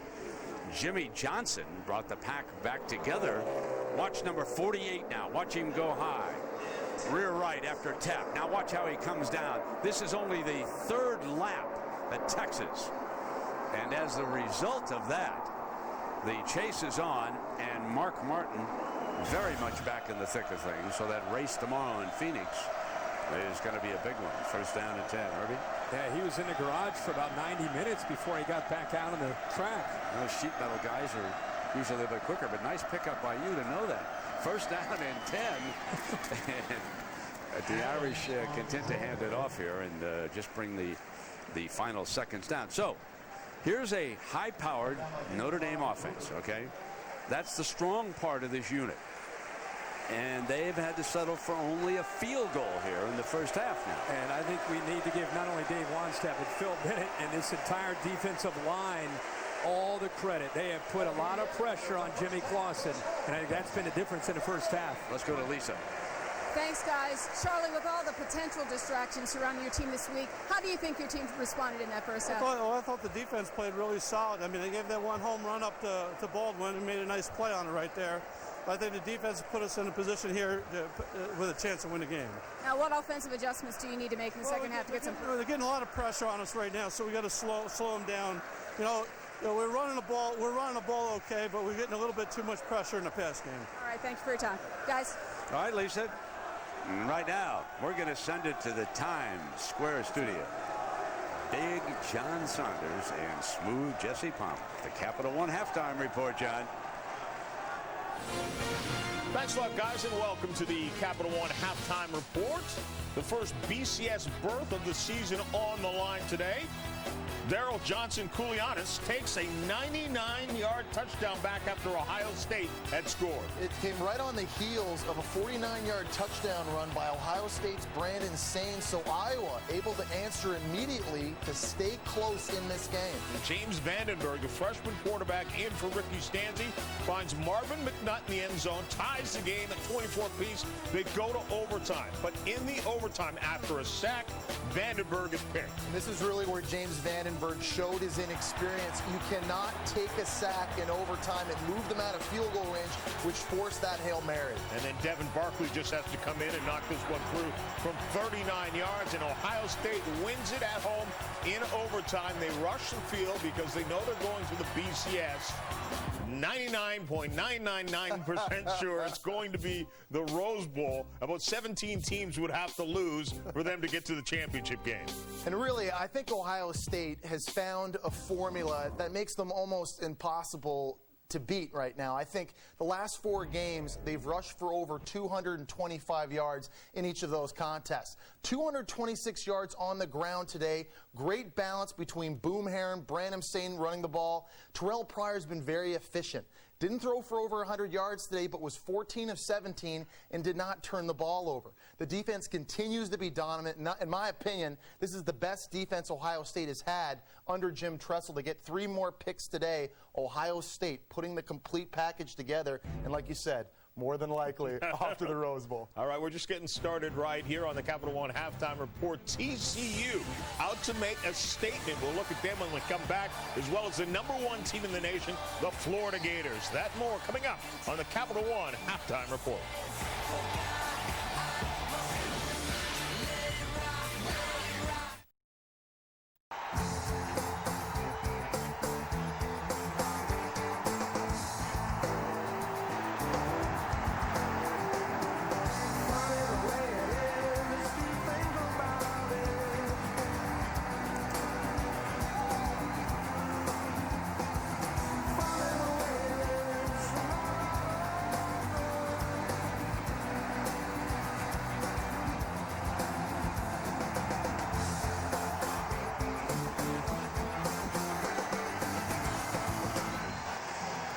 We welcome you back to Saturday Night Football on ABC, presented by Southwest Airlines. The Pitt Panthers leading the Fighting Irish of Notre Dame 10-3 here as we get ready to start the second half. And Herbie, let's take a look at our Southwest Airlines playbook. Jimmy Clausen has not found very much time to throw the football. He came into tonight engineering an offense that was number 6 in the country in total offense, but they just had not been able to find their rhythm in the first half. So the pressure by the Pitt defense has been a story, and then the big play by Jonathan Baldwin where he laid out and made a nice play to be able to give us our only touchdown, and Bill Stoll made a great throw. So a wag down in the press box told me that Notre Dame solved its red zone problem tonight. They haven't been in it yet. That's one way to look at it. After last week where they turned the football over 3 times, 2 of 6 in the red zone. But tonight we're going to see the adjustments that Charlie Weiss is going to be able to make here. He mentioned Elisa walking off before the half that they got to do something to slow down the Pitt defensive line. Fielded about a yard deep, taking a knee, and as we take a look at the Pacific Life game summary, and we're going to compare the 2 quarterbacks for you here, Jimmy Clausen and Bill Stull. You can see there's the passing yard. Big advantage for Stull because of the pressure on Clausen, and there's the touchdowns plus the interceptions, and both have been on the ground about the same number of times. Jimmy Clausen is going to have to be able to get something out of the running game from Armando Allen to be able to slow down that defensive line. You have to make them respect that aspect of the game, or you can also try to get the ball out a lot quicker. You got to do something to offset that speed up front. Again, it's a 4-man rush. You can see how they sit down there defensively. Very seldom do they have to blitz, and here comes a running play on the first play of the second half.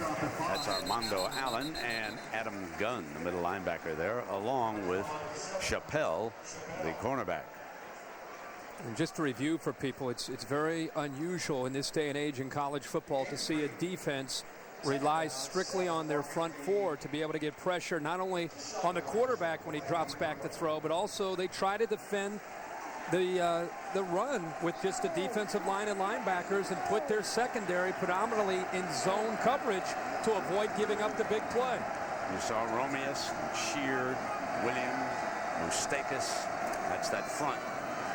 Armando again running on second down and battles for a first down. Good tough run, so they open up with 2 running plays. And that's exactly what you want to see if you're a Notre Dame fan. We just talked about it before they came out here on offense.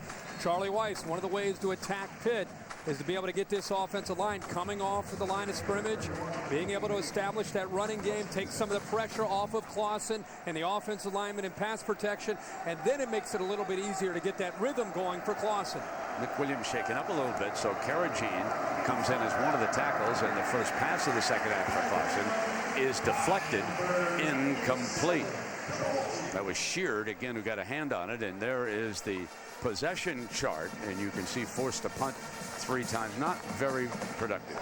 No, not at all. They had the 1 field goal where they had the ball for 9 plays, but it's just they're just out of sync. And right now they're losing the battle at the line of scrimmage. Again, we'll see what happens. It's a different half. We'll see what the adjustments do to see if they can try to be able to attack Pitt up front. 2nd down and 10. Armando Allen on a cutback. Battles for another first down. Carrying the load right now for the Irish is the junior from Florida. And good push up front by this offensive line. They're moving people around, a little bit of zone blocking, just pushing that athletic defensive line around and allowing Armando Allen to make a good read. Good cutback that time. He reads the flow of the defense going to his left, cuts it back to the right, and showing not only a little bit of speed, but also some strength coming off the injury from last week that kept him out of the Navy game. And now Riddick, the freshman, gives him a break. Play fake to him, and Clausen throws far side, and that's Golden Tate working the sideline. And as he tiptoed down it, picked up a few extra yards before going out of bounds, so they moved the chains again. And again, these defensive backs are sitting up tight on Golden Tate. I think they're more fearful of what Tate can do if he catches a short pass than him getting behind coverage. Look how tight they are. They're not even thinking about Tate getting behind him. They're sitting up there because they know what Golden Tate can do. After he catches a short route, he becomes a tailback with the football in his hands. 22-yard gain, and the play is being stopped. Let's see if they're looking at whether or not it went out of bounds. So they want to see if he stepped out early. Let us take another look. Here he is working the sidelines. Close. Right foot is certainly not out of bounds as he dances off for a few more yards. He was in bounds all the way. Is that a great look or what? Wow, that showed it perfectly. Our crew, Bill Bonnell, our producer, D-Mob, our director down there, they gave you a good look, and that should not take them long. 10 seconds, and let's get this game moving.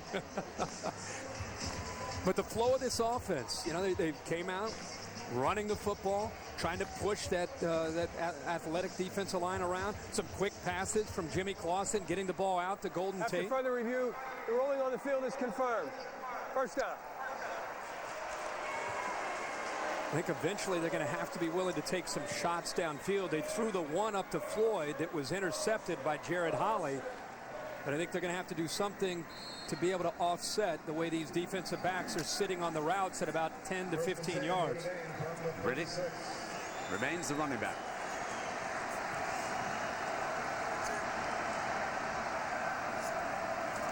Clausen, and there's a penalty flag.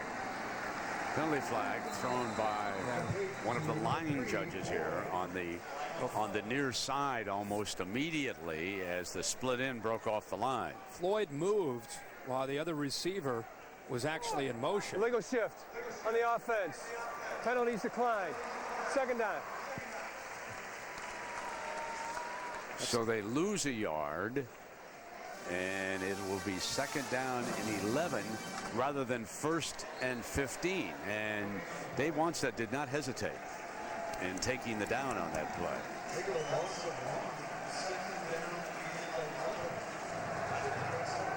A little bit of confusion again in that huddle for Notre Dame.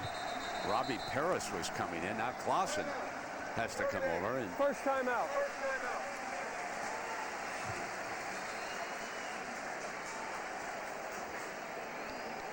There's some confusion there with the receivers. He's upset with Robbie Paris. It's been that kind of a week for Coach Weiss. Timeout. You know why so many people love to fly Southwest Airlines? Southwest has the lowest fares. Low fares. The lowest fares. Grab your bag. Right now, fly Southwest Airlines to select destinations starting at $59 one way. Bags fly free. That's what we're known for. Free, free, free, free, free, free, free. Bags fly free only on Southwest, so our low fares stay low. It's so low, you gotta go. Grab your bag. It's on. Now's the time to get more choices. Now's the time to get more of the seafood you love. Now's the time to create your own seafood feast at Red Lobster. Choose 2 or 3 from 10 selections. Classic favorites like steamed crab legs to new creations like wood-grilled shrimp with garlic cream and Parmesan, or tender salmon with a sweet maple and cherry glaze. Get more for your money when you create your own seafood feast for a limited time at Red Lobster. You know why I sell tools? Tools are uncomplicated. Nothing complicated about a pair of 10-inch hose clamp pliers. You know what's complicated? Shipping. Shipping's complicated. Not really. With priority mail flat rate boxes from the Postal Service, shipping's easy. If it fits, it ships anywhere in the country for a low flat rate. That's not complicated. No. Come on. But a handshake? Right. Priority mail flat rate boxes. Only from the Postal Service. A simpler way to ship. A work of art. A finely tuned machine. A sanctuary. A command center. A sophisticated sedan. A sports car.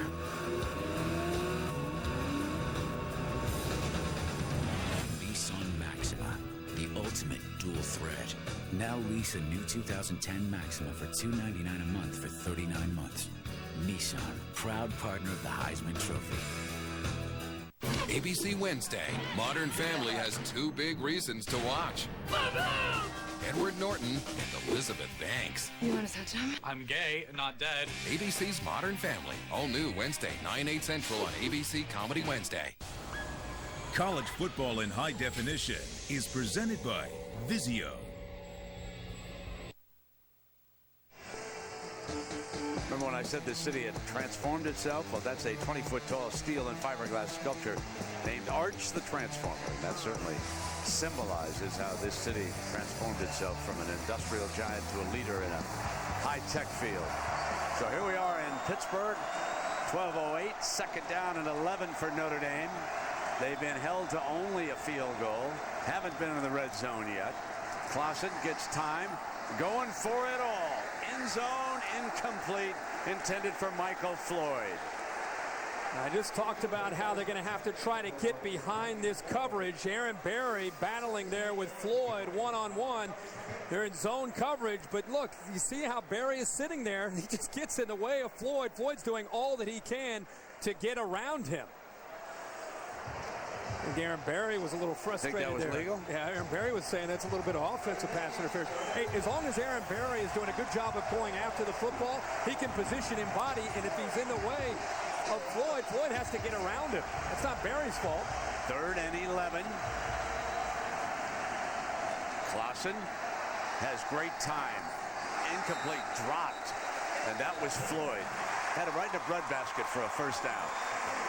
Brent, you said it. They finally gave Clausen good enough pass protection here on 3rd down and long. He's able to step right into that pocket, make a good throw, nice and low, where only Floyd can make the catch, and that's a ball that Michael Floyd typically catches every single time. Eric Moust, number 43, back on to punt. Aaron Smith standing back on Pitt's 10-yard line.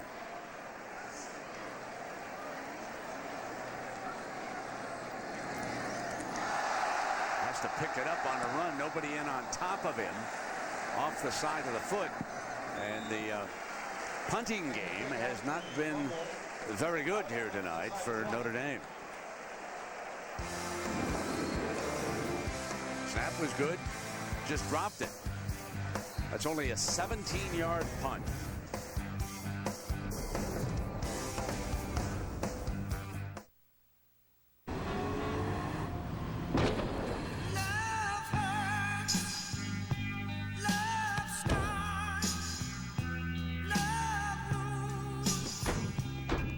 Before you ever love it, the Nissan Altima goes through over 5,000 tests. No wonder J.D. Power and Associates ranked it highest in initial quality. The new Nissan Altima, quality you can love.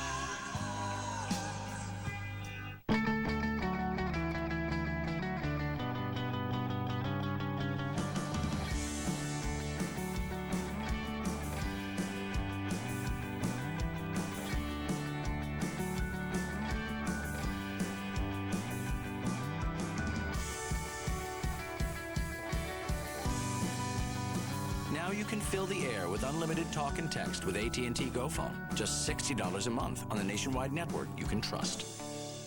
Yeah, I guess I'm a little obsessive. My kids call me the shredder, because every bill I get goes right in my Inbox, not my mailbox. I pay for everything online so I can get these text messages. They're called spending alerts. I feel more in control. Now they could just come up with chocolate alerts. That'd be great. At Citi, we know everyone's talking about keeping money safe.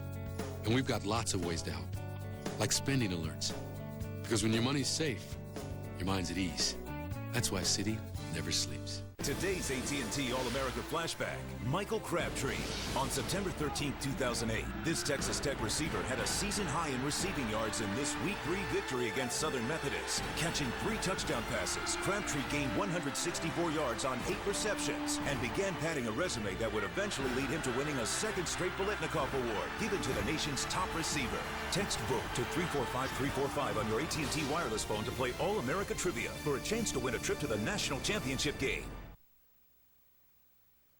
Saturday Night Football on ABC, presented by Southwest Airlines. Go to southwest.com, grab your bag, it's on. Nissan Maxima, proud partner of the Heisman Trophy. And Liberty Mutual Insurance. Vote now at coachoftheyear.com. Well, since 1877, that Duquesne incline has climbed Mount Washington, and from that platform you can see all that hoisting equipment right there in operation. Right straight up. Ray Graham checks in as the running back for Pitt, and Stoll on first down. Going to heave it back deep toward Baldwin. Goes in the air. A big-time catch. A major league catch by Jonathan Baldwin, who has scored the night's only touchdown. That's 51 yards. Great job, a little give and go here. And one thing about Baldwin, because of his size and leaping ability, Bill Stoll's going to put it up in the air, but it was all because of the block by the fullback that time. Henry Hinoski steps right up and takes away Manti Te'o, who was coming on the blitz. Jamie Dixon came in to see us, the fine basketball coach at Pitt. He's probably going to try to get Baldwin to come out. He was an outstanding high school basketball prospect. You saw that vertical leap. First down and 10 now for the Panthers, and they come back with Graham. Let me check that. Dion Lewis, number 28, had replaced Graham. Want to give a little love to the fullback here. Look at Manti Te'o. He looks like he has a sack. And the big fullback steps right in there and gives Bill Stoll just enough time to put it up in the air for Baldwin to come down with a catch. A lot of momentum here going for the Panthers. And Jonathan Baldwin showing the country, boy, this guy is the real deal at 6'5", 220. Major league prospect, only a sophomore. Out of Aliquippa. He's got Sunday in his future, ladies and gentlemen. Here's Lewis now. Tripping a little bit short of that first down. I cannot say enough about coming in here and seeing how Dave Wanstead has molded this team together. How he knew exactly what he wanted. Here's a guy who had been a head coach, remember, for the Chicago Bears and for the Miami Dolphins. Been a long-time assistant under Jimmy Johnson in the college ranks. Then with the Dallas Cowboys. This is a man who understands the complete game. Not flashy, not flamboyant, no exciting quotes, but he's put together a solid football team. And for Hinoski, having delivered that block, they feed him a little bit of a run. Came up a little bit short, Herbie, but he's got to like that. It's because Ian Williams got a pretty good push in here in the middle of this defense. 95 just battling right over Rob Hauser, the center, and wins that battle. And our big man, Hinoski, has nowhere to go. Wanstead does not hesitate. Here is Hutchins. He's up by 7. It's a 38-yard field goal attempt. Well on its way, and he's got it.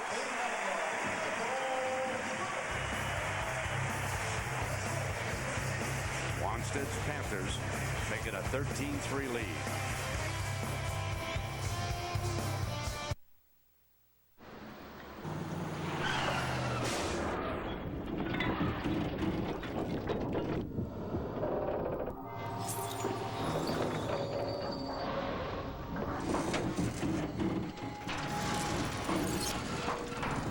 Accident doesn't have to slow you down.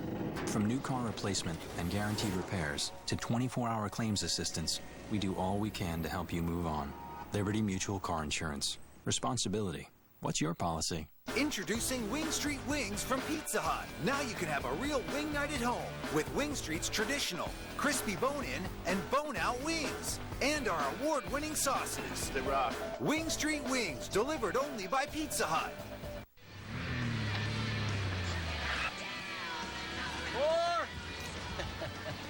Hey, kid, what's going on, big guy? What's up, man? How you doing? Hey, you're gonna love this. I'm wearing my new Hanes boxer briefs. Oh, yeah? Yeah, they don't ride up your leg. Check it out. Yo.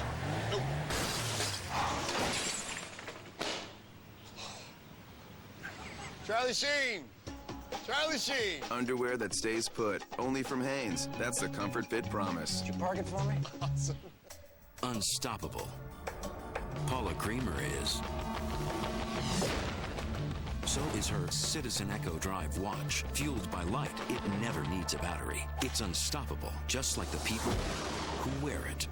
Hello, I'm a Mac. And I'm a PC. And I'm an XP user who's getting ready for the big move. You're gonna love Windows 7. To Mac.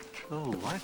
Well, they say moving to Windows 7 would be a fresh start. Yes. But the real fresh start would be moving to a computer like Mac, who's rated #1 in customer satisfaction. I mean, look, I could stick with what I know. Yes. But what I know is pain and frustration. Why don't you just make up your mind? I did. I'm gonna go with Mac. Oh, great. Well, you don't have to rush into anything. You don't have to make up your mind. Courtney Cox and the new smash hit, yes! Cougar Town, all new ABC Comedy Wednesday. Beautiful night here in Pittsburgh. The Panthers 8-1 coming in, 5-0 in Big East competition. Still must go to Morgantown to play West Virginia. Then on December 5th, I believe the date is, they host Cincinnati in what could be, for the whole ball of wax, in an underrated Big East conference this year. Meanwhile, the struggles continue for Notre Dame. They have not even been in the red zone here tonight. Let's see what they can do with this possession. Kickoff is fielded at the 4-yard line, and that is Riddick. Riddick out to the 32 as he goes down. Let's go to Matt Weiner for an update. Matt, what happened between California and Arizona? Well, the Pac-10 race is getting interesting. Arizona has lost control of the Pac-10 thanks to Cal's win in Berkeley. This is Shane Vereen to put it away for the Bears. The loss means Oregon is the only Pac-10 team left with only single loss, and the Ducks will kick with Arizona State in about 7 minutes on ESPN. All right, and Stanford still dreaming the dream after that big win over USC today. They have not been mathematically eliminated. And now those Oregon Ducks will take dead aim at Pasadena, awaiting them, of course, the Ohio State Buckeyes. So here's Clausen, back to throw it, drop again. So he went to the running back that time, and Riddick could not hold it. It's a great number right there. I mean, he has been able to throw the football against everybody they have faced, but tonight against this defense, and we need to talk about Phil Bennett, the defensive coordinator from Pitt. We've talked a lot about Dave Wannstedt and his beliefs, his philosophies. Phil Bennett, the former head coach at SMU, the defensive coordinator with Dave Wannstedt here, and tonight, up to this point, doing a great job of controlling things up front. Draw play, Riddick. Bennett at one time was the defensive coordinator under Bill Snyder in the resurrection at Kansas State. He later became the head coach at SMU, and here he is right now. Just a wonderful, wonderful man who has survived a personal tragedy involving his wife. So many of you know she was struck by lightning while jogging, and he was an assistant at Kansas State. She passed away, and in our discussions with Phil, he's been happily married again here within the year. His 2 children are at Texas Tech, and you just could not find a nicer gentleman than Mr. Bennett. 3rd down and 11. Clausen, now he shuttle passes it, but that's well short of a first down. Armando Allen was at the receiving end, and there was Big Sheard again, Herbie. Jamal Sheard, 97, the junior defensive end out of Florida, has just been all over Notre Dame's offensive line, and in particular Sam Young, the right tackle. Just his quickness has been too much. Usually Sheard faces chips from tight ends and running backs, but so far they've kept Young one-on-one, and Sheard is winning that battle. Mouse would dearly love to get off a punt after his last 2. Smith is not very deep. They'll let this one bounce. Takes a Pittsburgh bounce. And the Irish finally down around 45-yard line. Well, Monday Night Football now. That'll be coming up. John Gruden, Ron Jaworski, Mike Tirico. 8:30 p.m. Eastern. Monday night, home team underdog. Can Brady Quinn lead the Browns to a victory? An upset win. He steps back in for Derek Anderson. It's been a rough year for the Cleveland Browns organization.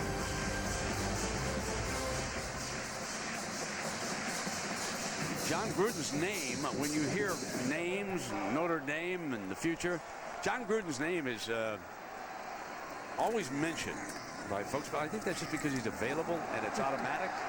And this is Ray Graham now to back up, breaking free. Still going. Irish can't bring him down. What a brilliant run to the 2-yard line. Woeful tackling, I might add. Well, a great effort here by Ray Graham. And Brent, we should mention Dion Lewis is a true freshman. And so is Ray Graham, another true freshman stepping in here. What a great job here. He just never gets up in the play. How about Bill Stahl, the quarterback? He goes Brett Favre on him, getting downfield and trying to pick up a block on Sergio Brown.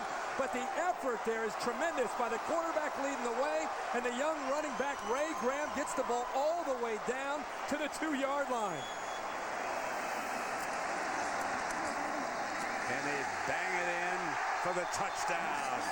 Graham, who set it up with that brilliant 53-yard run, scores the touchdown that extends the Panthers' lead.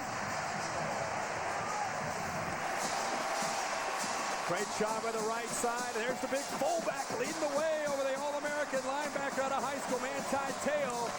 But Ray Graham deserves that touchdown after that effort.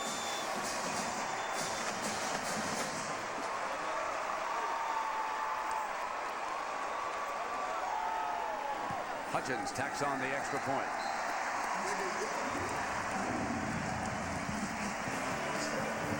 Pittsburgh starting to dominate. Is it true that your team has one of the highest graduation rates? Big East has always had great academic success.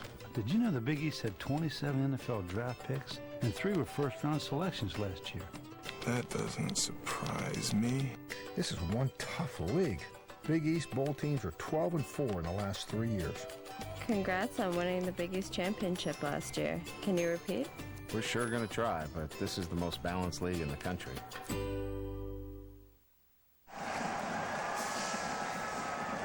I want to thank MetLife for providing today's dramatic coverage. MetLife has the protection you need for the most important ifs in your life. Visit MetLife.com today.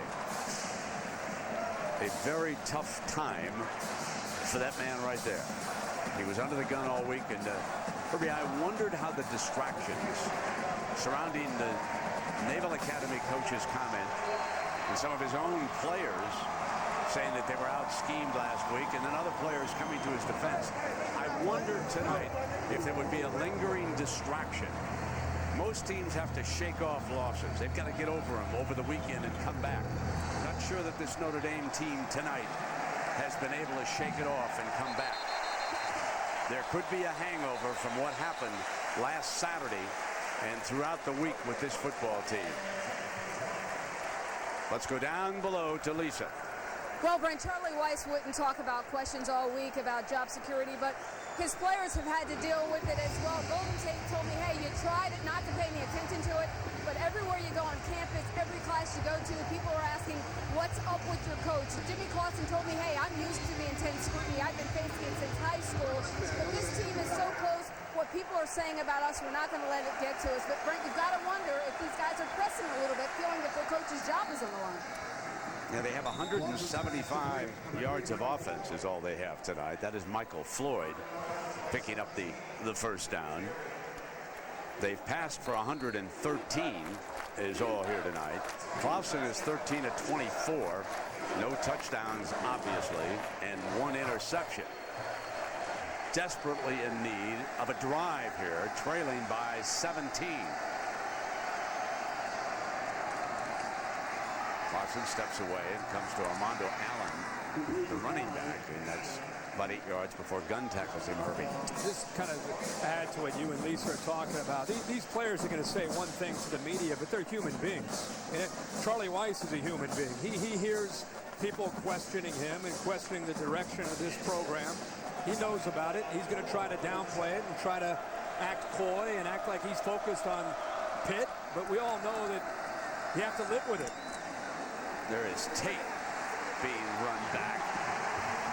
And the crowd applauding the defensive effort here tonight as Berry and Gunn run number 23 back towards South Bend.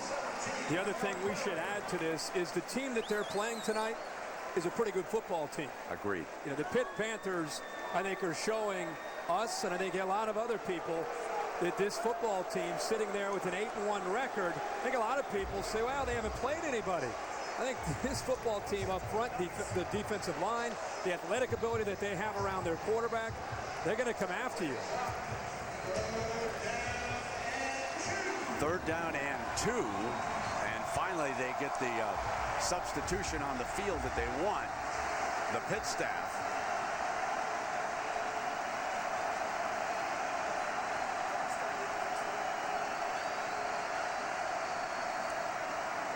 Looks like that right defensive end broke very quickly on that play, and shoe comes off. Ball appears to be a little bit short of our yellow indicator for a first down. And again, the senior Adam Gunn stepping up into the hole. We're coming down toward the 4:20 mark here, and the 4th down coming up. Big call here, big risk. Charlie Weis has to go for this, down 17, even with the ball in his own territory, especially against the way the Pitt defensive line's been playing all night.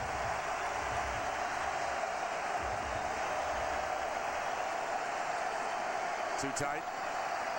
Play action, Armando. Clausen going to go for it. Oh, got him down deep. And it's the first time they have been across the 20-yard line. Michael Floyd. They come up and throw it deep on 4th down and 1 for 44. Great call here because it's quite a risk. But you know what? If you're Charlie Weis, this is his personality. Floyd gets behind the safeties. Everybody in the stadium is thinking that in 4th and 1, ball at your own 40. They're going to run the ball, be safe. And that's exactly what Jimmy Clausen wanted to see. The safeties are up, puts it up in the air, and Floyd goes up and makes the play. Now Clausen on 1st down. Deflected, it'll be 2nd down and 10. And that defensive front. Oh, there's a push there by an offensive lineman, and that was Chris Stewart. Lucky that he didn't get a flag. Moustakis was pushed away. They were 2nd down and 10. That's about the 3rd pass that defensive front has knocked down tonight.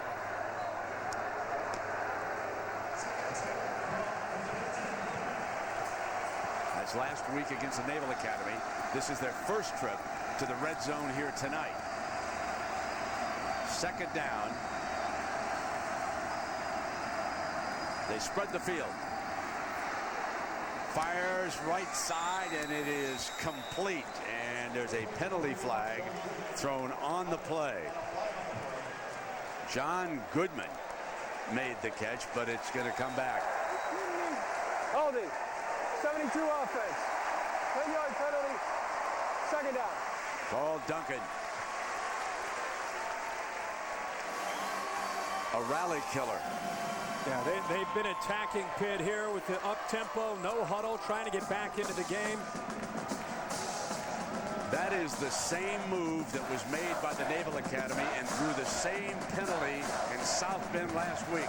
The right defensive end starts up on his man, and then he cut inside, and he basically was tackled. Only this time it is Greg Romeus who comes inside and draws the hold to make it 2nd down and 20. Another penalty flag. Caught this time by Floyd again, out of bounds around the 10-yard line, but there is a penalty flag thrown on that far side. I think he had a free play here. Gus Moustakis looked like he may have jumped up front of the pit. Now they're going to get Notre Dame. Maybe he was drawn off. Illegal formation. 77 white, lined up in the backfield. 5-yard penalty, second down. That is Romine. To give you an idea of how this has gone tonight, ladies and gentlemen, Pittsburgh has not had a single penalty, not one, in this football game. And that was Berry coming off, and that is a major impact if 17 stays out long. He is a fine defensive back, and Irish here was second and 25. Yeah, Matt Romine, left tackle, that time was lined up as a tight end. And he's lined up in the backfield. I wonder if he's a little bit out of his comfort zone by trying to line up as a tight end there with Kyle Rudolph out of this football game. Now, if the Irish have spotted Berry over here, they send 2 wide receivers out to the right. They move Ricky Gary over to that corner. The dangerous Michael Floyd is there on 2nd and 25, and another penalty flag comes flying. There's a couple of them here. It was the umpire stepping right into the thick of things. Offside, 95 defense, 5-yard penalty, second down. That's Williams. So 5 back, and it'll put the ball right about the 26-yard line against Wanstead's defense. First penalty of the game for Pitt, and for a game that hasn't had very many penalties, these last 3 or 4 plays we've seen a lot. 2nd down and 20.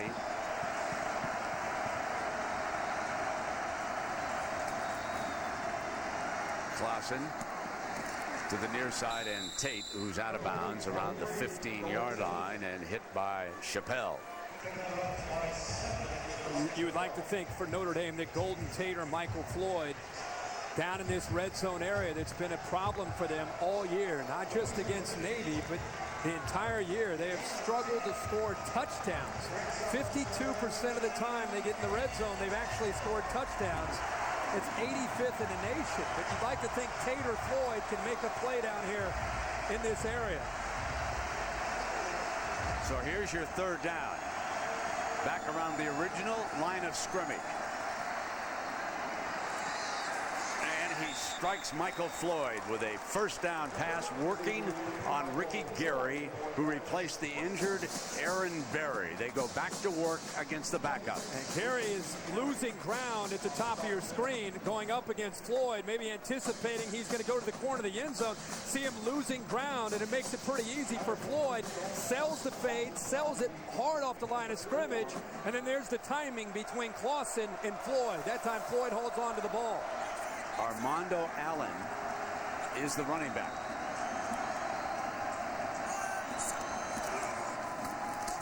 He gets the call, and it'll be 2nd down and goal.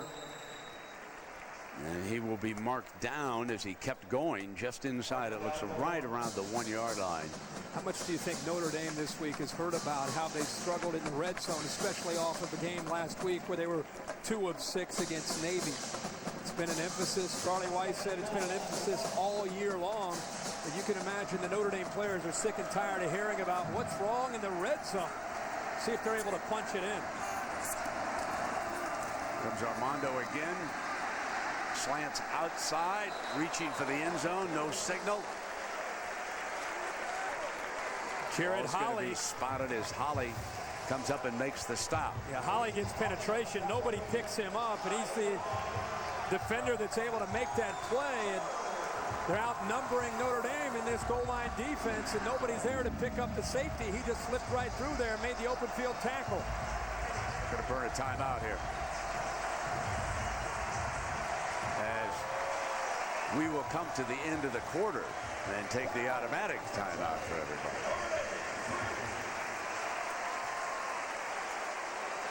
So this presentation of Saturday Night Football presented by Southwest Airlines returns after this message and a word from our ABC stations.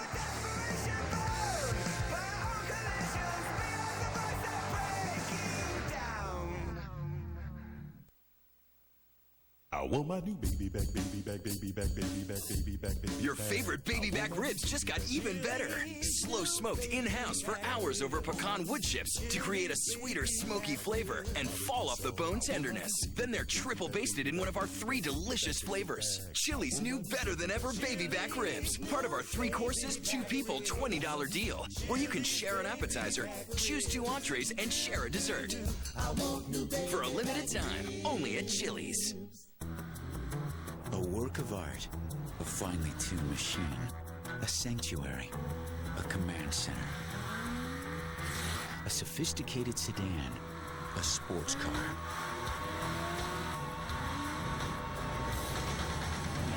Nissan Maxima, the ultimate dual threat. Now lease a new 2010 Maxima for $299 a month for 39 months. Nissan, proud partner of the Heisman Trophy. ABC Tuesday at 8, 7 Central. For centuries, we've wondered if there was life out there. Now, we know. Don't be frightened. The season's most entertaining new hour is ABC's V.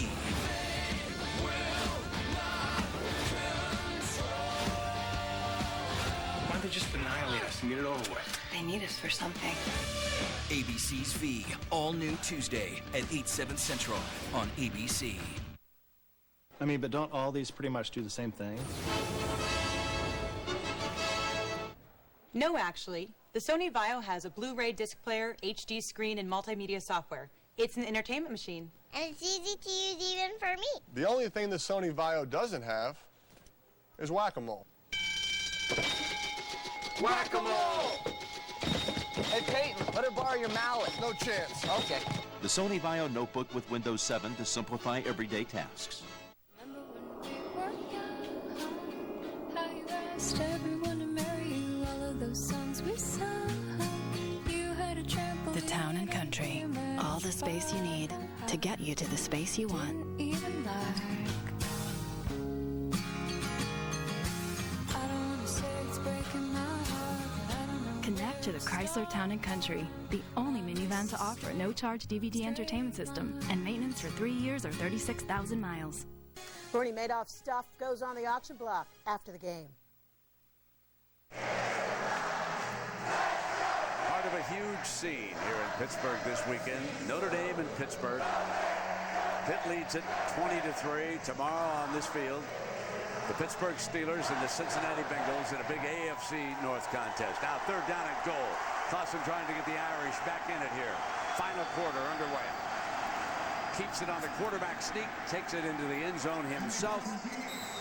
And the Irish have scored their first touchdown.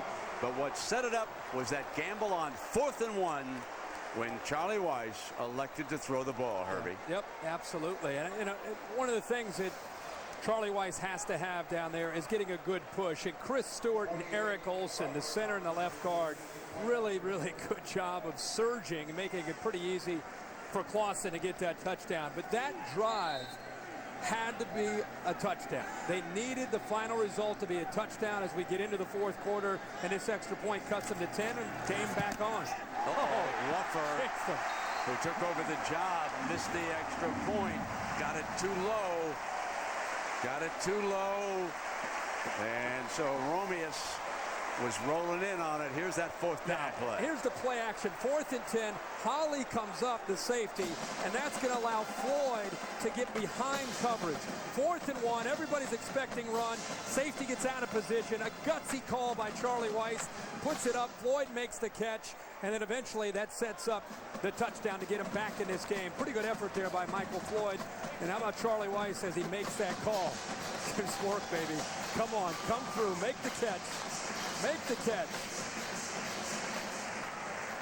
But that excitement, and of course in the other end, unhappy that the completion was made against the secondary. But all that happiness on the Notre Dame sideline gets diluted a bit by missing that extra point. That would have made this a 10-point game. So it was low as Romeus comes in. And once you kick it that low against a 6'6" defensive end, you're in jeopardy.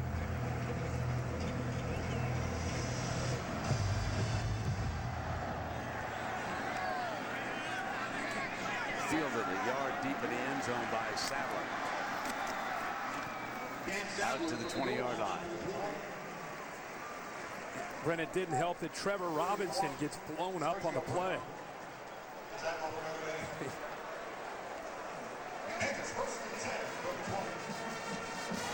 Big number 91. He just goes right through the left guard, Trevor Robinson. Big long arms. So Stoll and the Panthers. And another big play turned in by that defensive unit. There's a play fake by Stoll, rolling. And incomplete. Well, of course, we've talked about Jimmy Johnson tomorrow at Phoenix, the next leg, 2:30 Eastern time. Mark Martin finishing 4th at Texas last week. So he can take the points lead tomorrow by winning. If Jimmy Johnson has another incident and drops way back in the pass, I think it's 14 or lower. So Jimmy Johnson will be looking to move back in firm control of the chase. 2nd down and 10.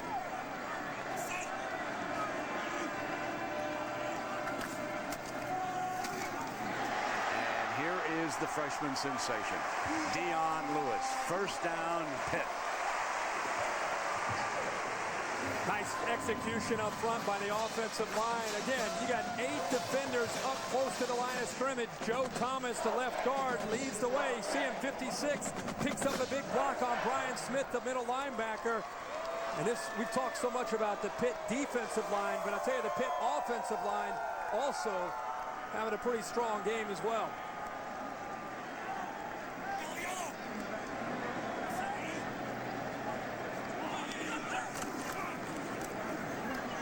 Keeping the clock moving. And Lewis here tonight, closing in on another 100-yard gain. That's 81 yards tonight with 15 carries for number 28. Such a big question mark this year for Pitt when they came into the year, losing LaShawn McCoy early to the NFL. Nobody knew how good Dion Lewis and Ray Graham as well, how much they would be able to fit into this new offensive structure of Frank Cignetti's. But as we've talked all night, between Bill Stoll's his ability to step up and Dion Lewis, it's been a great combination this year. Stoll comes in underneath, and that was Dickerson. Dickerson running that far side for another 1st down. Boy, you can really see the speed from Doran Dickerson here, coming underneath and just running away from Manti Te'o after he makes the catch. Gives him a little bit of a deke to the inside and then just uses speed. Doran Dickerson, a mismatch against any linebacker and any safety he's faced all year.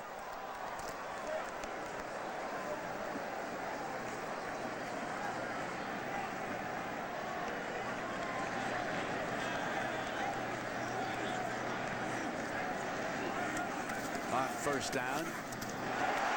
Beautiful cut in the hole. Here comes Lewis. In a foot race, end zone, touchdown. The Phenom goes 50 yards. And now the long knives are out for Charlie Weiss.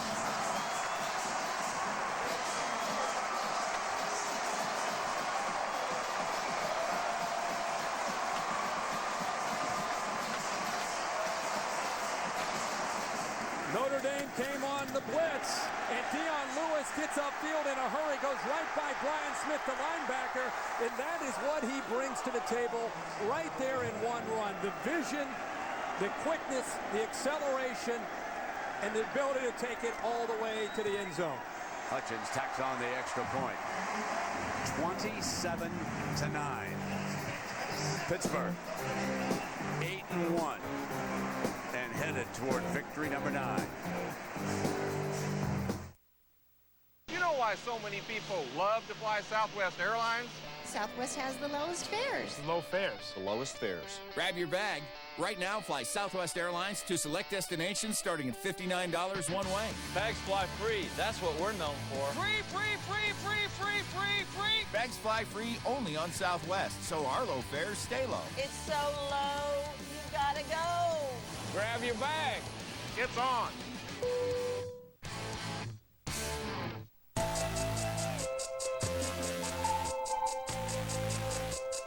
Reimagined. Re-inspired. Reinvigorated.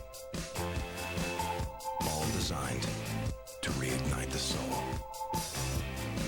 The all-new 2010 SRX. The Cadillac of crossovers. Navigation system activated. Oh, look. He went to Jared. Excuse me? What's in the bag, Dave? A diamond necklace? May I see it? Can I just get directions, please? I'm sorry, Dave. I'm afraid I can't do that. Jared presents the Levion collection, featuring Levion chocolate diamonds and Levion chocolate cultured South Sea pearls. Now can we go? Oh, Dave, you shouldn't have. Jared, the Galleria of Jewelry.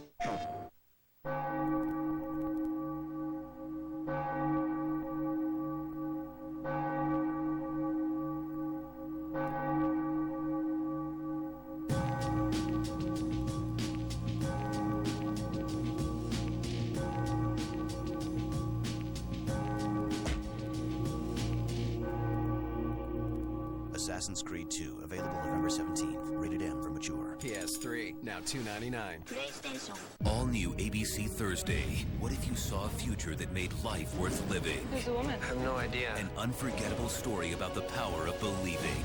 I am gonna meet her. ABC's Flash Forward. All new Thursday at 8/7 Central on ABC. We welcome you back to Pittsburgh, where the fans are enjoying themselves here tonight with Herb Street and Lisa Salters. I'm Brent Musburger. A rocking good time for the Pitt Panthers. The team dreaming of a BCS berth, and they are stressing one thing. Yeah, they want to beat Notre Dame, but more than that, they want to win the Big East.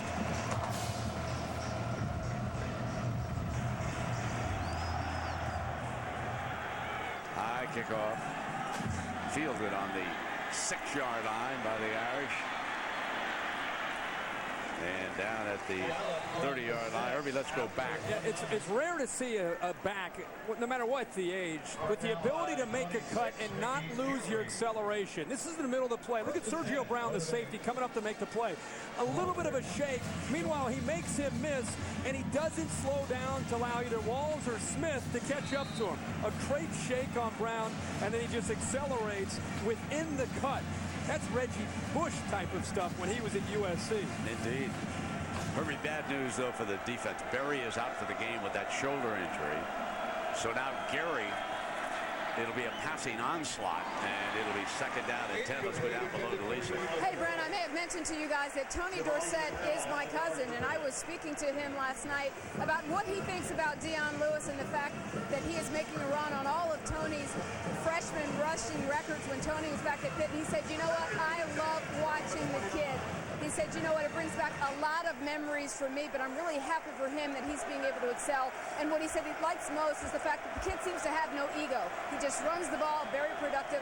Tony likes that. Indeed, Lisa. Well, he should now. Second down and 10. Clausen firing and Tate for a first down. Let's check in with Matt Weiner in New York. Thank you, Brent. Time for our AT&T All-America Player of the Week update. Boise State got it done again. Their 20th straight win in the WAC today. And Kellen Moore, a big part of that. 290 yards passing and 5 touchdown tosses. To cast your vote, text vote to 345-345 from your mobile phone. And here, Clausen going down again. In the arms of Moustakis. Big Gus Moustakis out of Cooper City, Florida. He's a senior.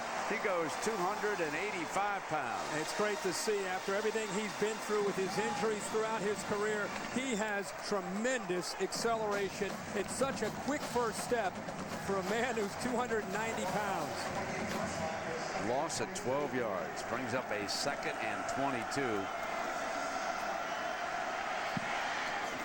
Armando Allen on the screenplay, and you can see Big Romeus, number 91, reading it. There's nothing that a defensive line anywhere in the world likes better than to know that your opponent has to pass on every down. Man, it is tee 'em up time. And Romeus on one side and Jabal Shear 97 on the other. You could put that tandem on one defense up against probably any defense in the country as far as two defensive ends that can put pressure.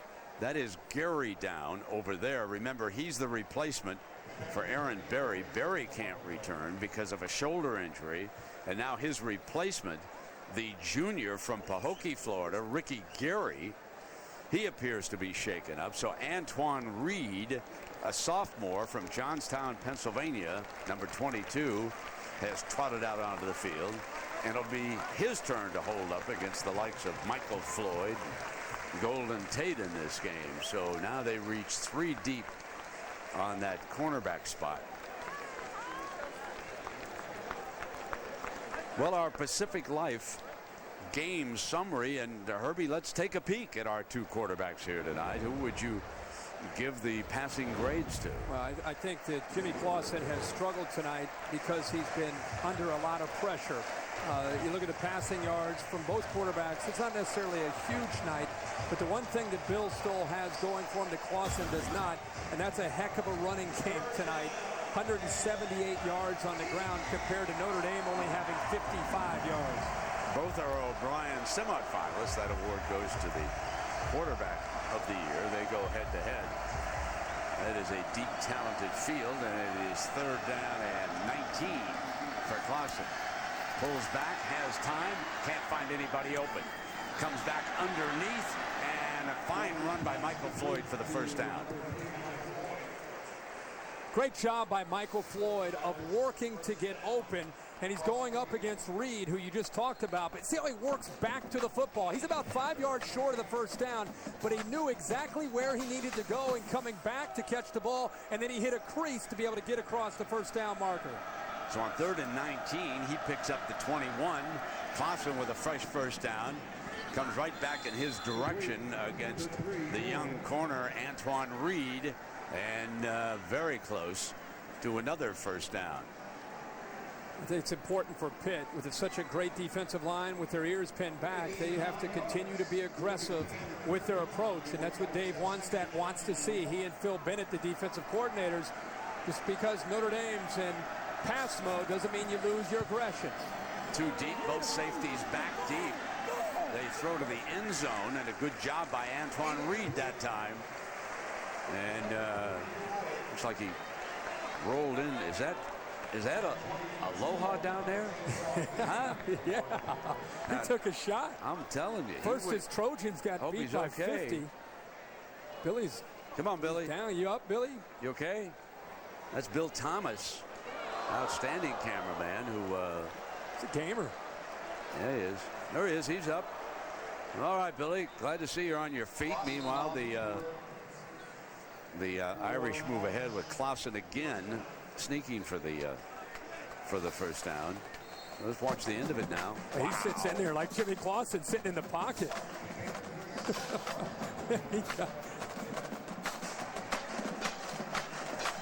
I don't know who got run over more. Baby. Who got run over more, his USC team or him? First down and 10. Clausen going to take it off. Slide is about a 9-yard gain. Crosses the 30-yard line. Good job of stepping up there. He wants to sit in that pocket as long as he can, but there was nowhere to throw the football. So he did the right thing there and just decided to use his speed to pick up some yardage. 2nd down and 2 for the Irish. 9.5 minutes now. Pittsburgh depleted at the one corner. Clausen comes back for the first down to Kamara. He's a junior from Hoboken, New Jersey. Jimmy Clausen move again. He's bringing it right down, Herbie. And he knows they need a touchdown, and not only that, they need it in a hurry. So up to the line again, trying to find a matchup, a one-on-one matchup where he can find his man that can make a play. It's like a timeout's been called by the Pitt defense. Pittsburgh. Need to regroup here. That's their first time out. So we'll take a break. Pitt 27, Notre Dame 9.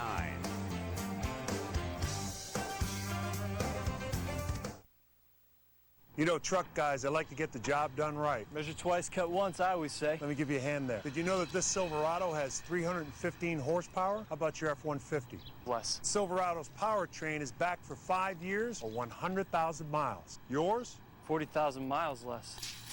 Don't blame the carpenter. Blame the tool. Now during Chevy Truck Month, get 0% APR for 60 months or $6,000 total cash back on select 2009 Silverado vehicles in stock.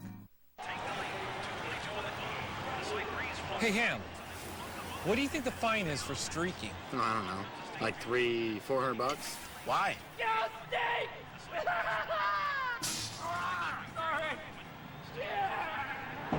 The more you save on insurance, the more you'll have for football.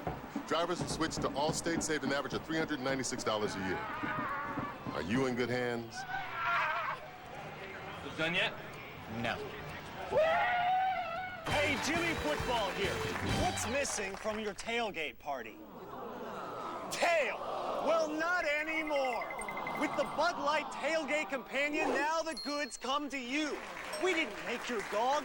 We just made your dog better. Now when I want ketchup on my dog, I just call my dog. Thanks, dog. Thanks, Bud Light. It's the Bud Light Tailgate Companion, and it's tailgate approved. Red. When you want to get away, Both. Enterprise will pick you up and get you going to romantic weekends. Pick Enterprise. We'll pick you up. Saturday Night Football on ABC. Presented by Southwest Airlines. Go to southwest.com. Grab your bag. It's on. Chevy and our award-winning cars, trucks, and crossovers. And Pacific Life. For insurance, annuities, and investments, choose Pacific Life. The power to help you succeed. The Irish attempting to rally here in the fourth quarter against Pittsburgh. Depleted at cornerback. Aaron Berry gone for the game. And so right now, Antoine Reed, number 22, the third corner, is trying to hold up on Michael Floyd. Here is a first down and 10 in the red zone again for Jimmy Clausen and the Irish. Jimmy coming back underneath, and he's got it this time. Tate reaching for the end zone against the young defensive back. So the Notre Dame offense scores again, and it didn't take long to pick on that spot. Yeah, soft coverage this time by the inexperienced corner Reed, and this gives you an indication of what Golden Tate's been able to do all year long. Catches a football underneath and carries defenders downfield. Good recognition by Clausen to get the ball out fast, and there's Golden Tate. Not only quick, but a lot of power to be able to get that ball into the end zone. Ruffer on again. Remember what happened last time. Romeus got loose on him in the middle. This time, True got it up a little bit quicker, even though 81 was coming. So Golden Tate takes it to the end zone. The Irish battle back.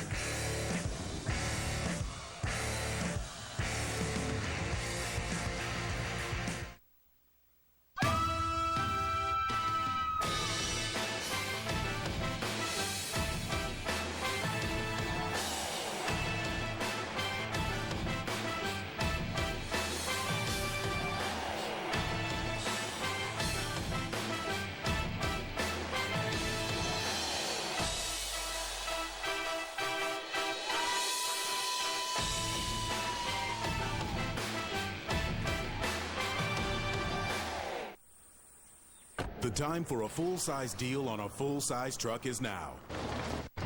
This is Chevy Truck Month, featuring the truck backed by the best coverage in America. From the family of the most dependable, longest-lasting full-size pickups on the road, Chevy Silverado. Now get 0% APR for 60 months or hurry in before November 17th and choose $6,000 total cash back instead on select 2009 Silverado vehicles in stock. See your local Chevy dealer.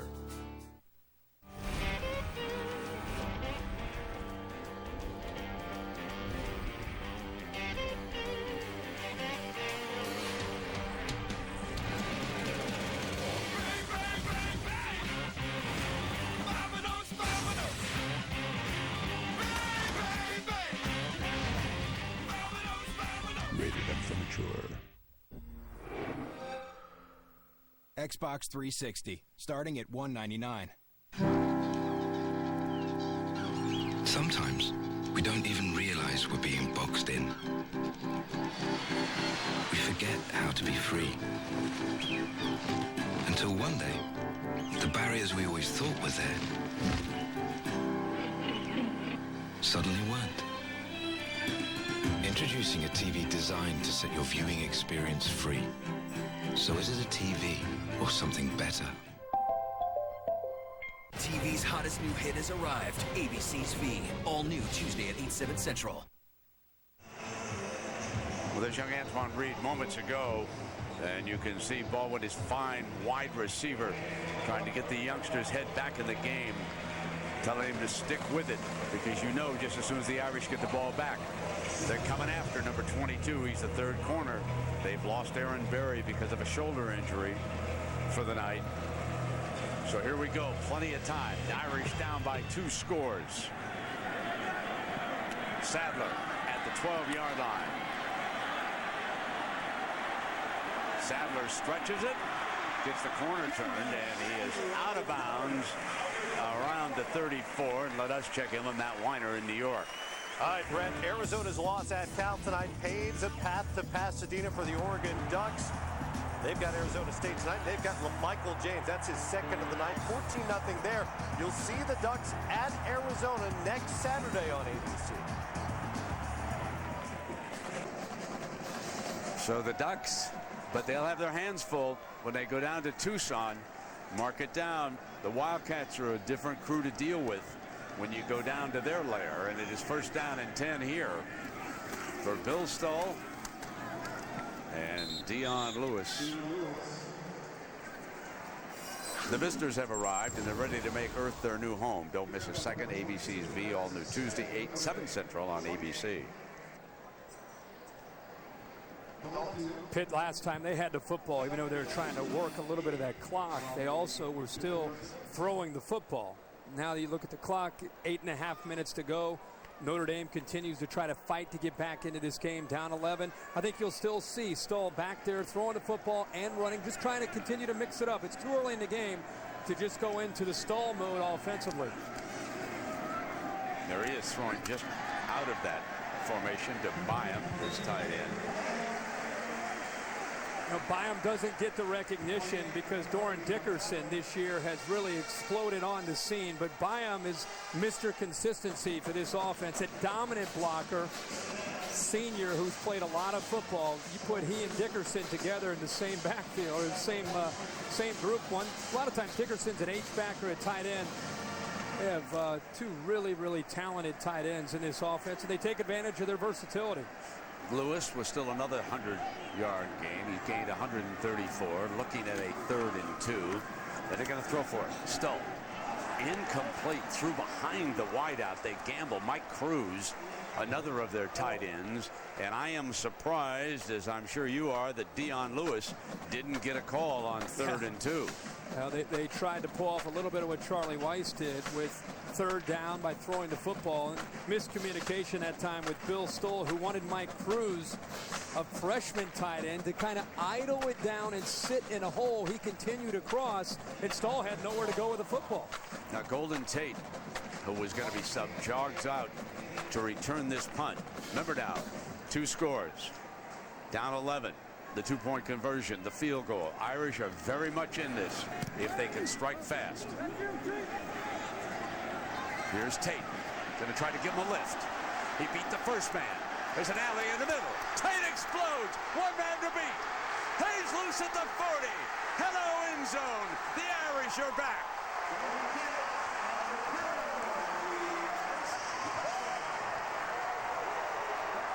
7 yards on the punt return, and for Golden Tate, the key was shaking the first man, finding the alley and exploding, and looks of dismay here in Pittsburgh.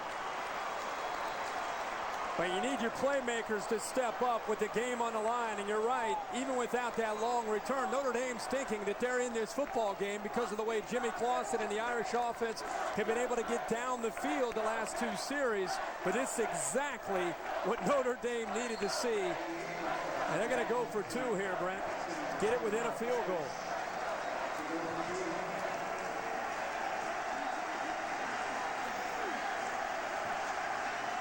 Wanstead was very concerned about his special teams. Stacks his two talented receivers to the right. Shuttle pass incomplete. Incomplete pass. But now they know they need another touchdown. Brilliant return.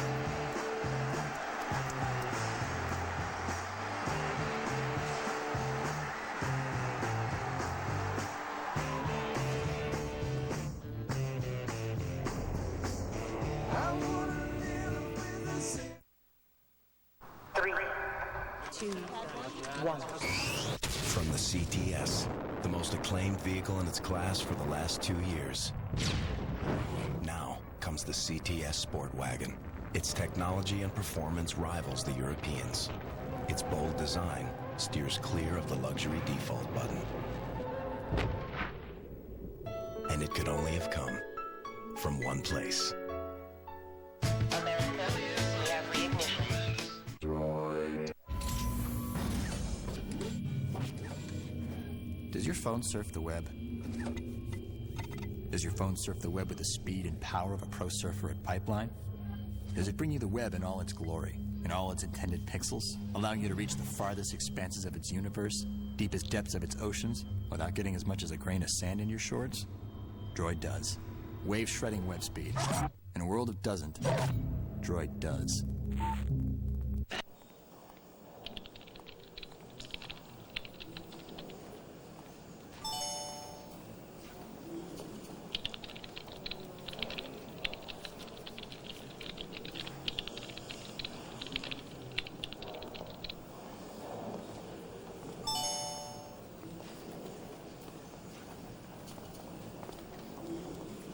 John Hancock, the future is yours. Visit findtheanswers.com.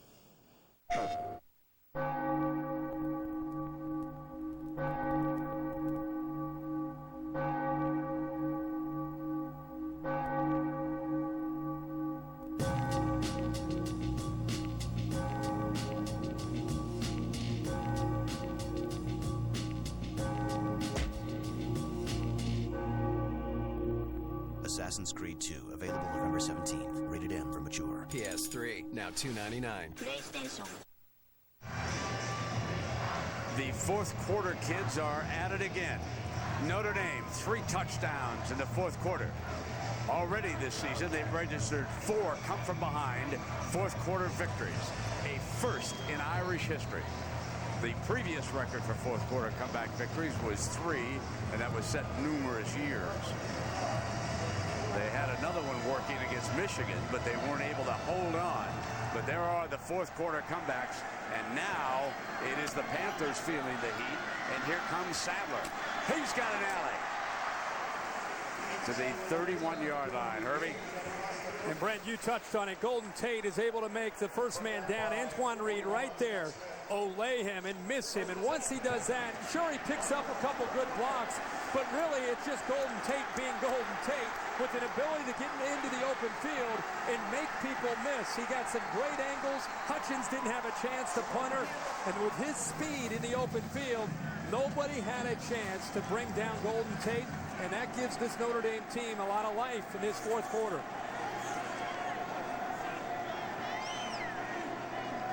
With a 5-point advantage. The handoff, and Lewis is hit right at the line of scrimmage, brought down quickly by Lewis Moore. Brent, I'm glad you brought up that the fact that Charlie Weiss's teams have had an ability to come back in the fourth quarter, because so many people are so critical of Charlie Weiss. That's something that talks about not just Charlie Weiss's ability to coach, but the resiliency of the type of character that he recruits in his football players. So as much as people want to talk about what's wrong with Notre Dame, how about talking about some of the things that's right with Notre Dame, and that's an ability to come back and never give up. And back they are in this one, 2nd down and 10. Stoll steps up and hits Baldwin for a big-time first down. That's a catch. Jonathan Baldwin is having a coming-out party tonight. in front of all of America. 4 catches, 123 yards, and what a display here with using his hands on every single catch that he has made. The ball was thrown low, and it's 6'5". Shows you some of those old hoops moves back when he played in high school, averaging over 20 points a game. They're going to take a look at this. The only thing is, after he made the catch, as he started the roll, did the ball touch the turf? The initial catch is there. His hand is under. He makes the catch, but as he starts to turn, right there, that's what they're going to take a look at. This is a big decision. It was called a catch on the field, and the ball is spotted right there at the 50-yard line.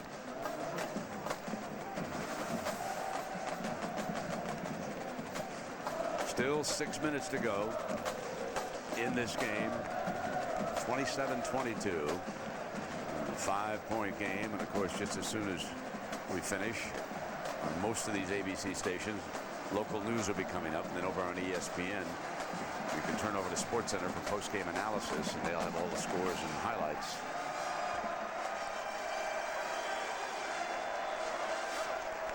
And they are taking a long look at this one as the receiver rolled over and sort of hid, if you would, the point of the ball.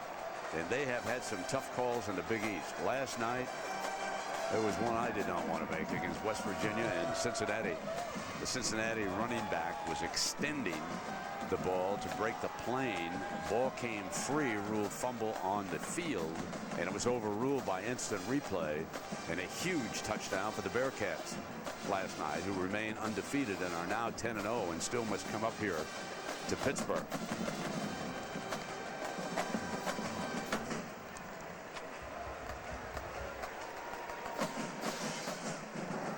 After further review, the play stands as called. First down, Pittsburgh. So Baldwin with another big catch here tonight. 142 yards. Lewis has run for 134. Stull has thrown for 229.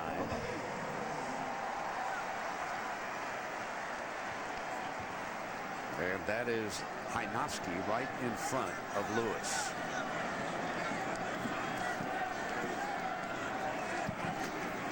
Here comes the power look. Lewis for a couple of yards. And then, of course, reminder to stay tuned for the Ford wrap-up coming up right after this game. 5.5 minutes left here in Pittsburgh. Irish need the ball back. Notre Dame putting 8, even 9 players up close to that line of scrimmage, expecting and anticipating Dion Lewis getting the football. Bill Stull will work that play clock down as much as he can.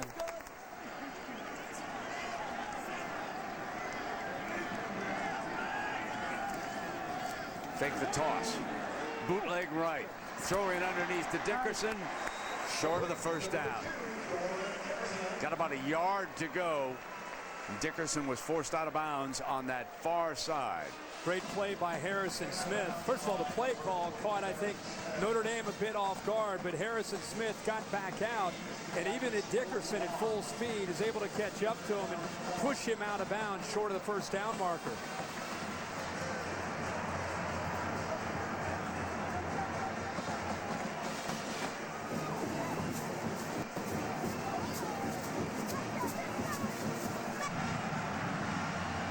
Better hurry up. So here's your 3rd and 1, and they've only got 2 seconds to get it off. Fumble! Loose ball. Irish go for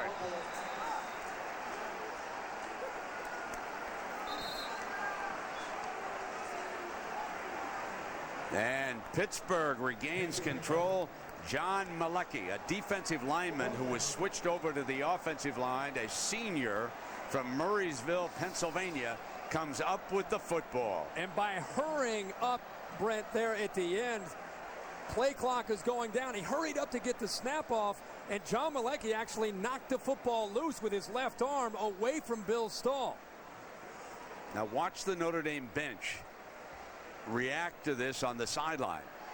Clausen getting the helmet he's not too sure who had recovered it at the time, but he's going to get the ball back anyway pretty quickly because. So Pitt uses its second timeout. They face a 4th down. Now their last 2 possessions they have failed to convert.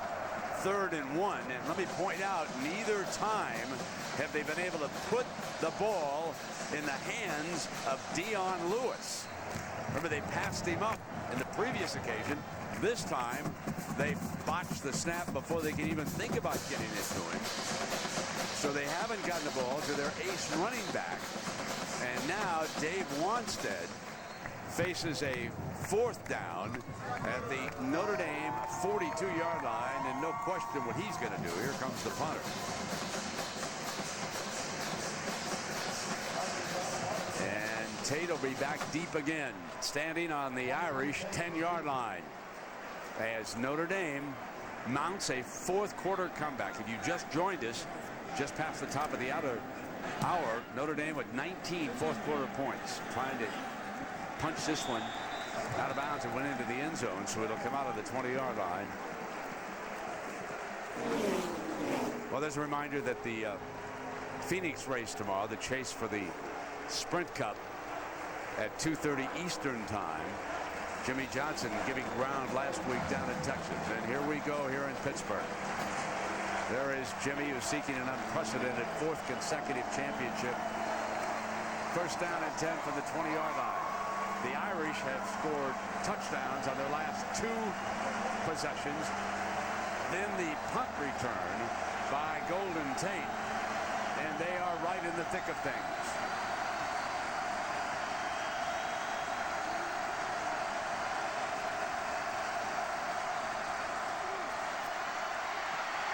Clausen drops it over the middle, complete to Armando Allen, the running back, to the 25-yard line. Gruder, the defender. In the last 2 possessions, the Notre Dame offensive line in the up-tempo doing a much better job of protecting Jimmy Clausen. That will have to continue in the first half. They weren't giving Clausen enough time to throw. When he has time to throw, Tate and Floyd can make plays.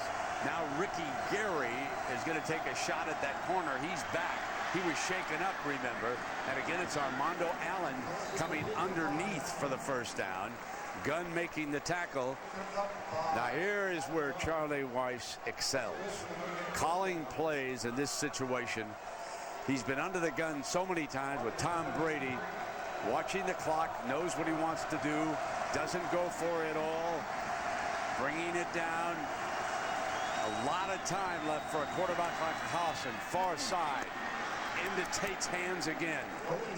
Out of bounds, stopping the clock at 2:42. Well, Clausen also brings a lot of experience to the table, and having a quarterback who's been out there for 3 years in these kind of situations a lot this year, it allows Charlie Weiss to call plays knowing that Clausen's going to make good decisions to put this offense in a position to put points up on the board.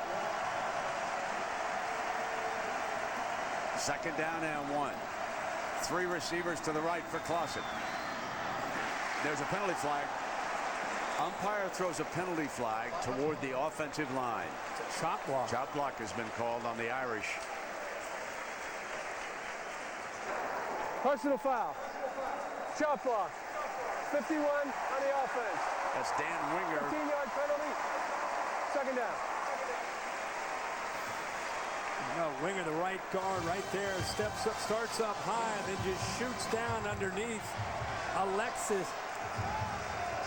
And anytime you have another offensive lineman, in that case it was Eric Olson, engaged, you cannot submarine a defensive lineman. That's a good call by the official. 2nd down and 16 for Clausen and the Irish.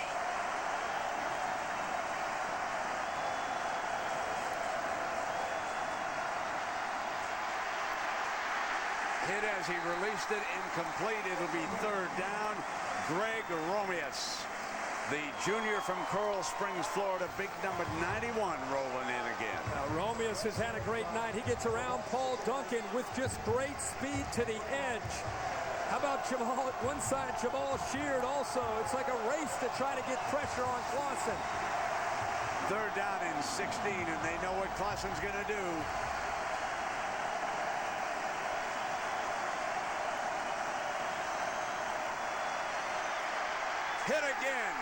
loose. And incomplete. And that was Romeus again. They can't handle him. Well, at 6'6", 270 pounds, his first step, again, is giving Paul Duncan fits. That time he gave him a little shake and bake. I'll tell you, for his size, he has amazing athletic ability. Very tough for any offensive lineman to be able to match up with him. Now we've got 2:10 with the play clock ticking down. 4th down and 16. Would you go for it? Do you have to go for it? What do you in the audience think? Does he have to go at 2:10? And with 2 timeouts left, ball in his own territory. Only one now. Yeah, well, I'm saying before he had to waste that timeout. I think you have to. I mean, you have to go for this. He didn't want to have to burn a timeout, but just to make sure he gets the right play called here to give Clausen a chance. It all comes down to this play right here.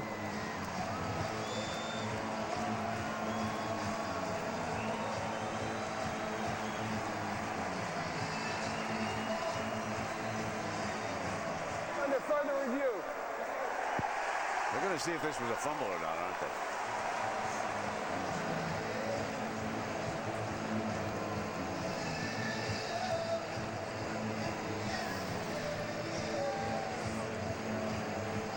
Look at those 2 defensive ends getting around there. Tough to see from that angle.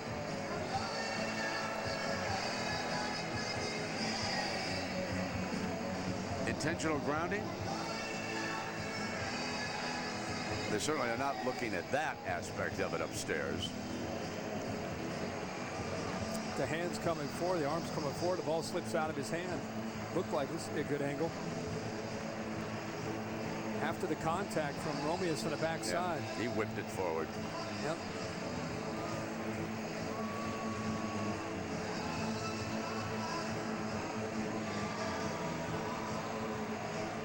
Clausen, as we mentioned earlier, some of you might remember I mentioned Mel Kiper. I've been watching the big board. I'll tell you that Clausen's been moving way up, Herbie. He's going to be a high first-round draft choice if he elects to go out, apparently. Yep. After further review, the ruling on the field is a fumble.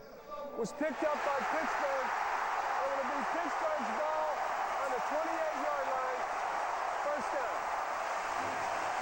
Interesting decision. Interesting call. Off of the video that we looked at, it looked like when Romeus came from the blind side of Clausen that he got contact to him on Clausen, but it looked like Clausen's arm was coming forward still with possession of the football and trying to throw the ball. For them to make that call, they have to determine that the ball was coming out of his hand as his arm was still coming back. Now 2:10.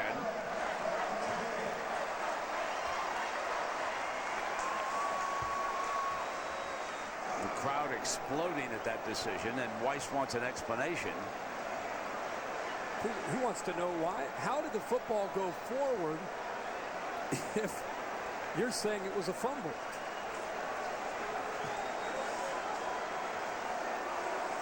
And Pittsburgh ready to go inside the 30-yard line.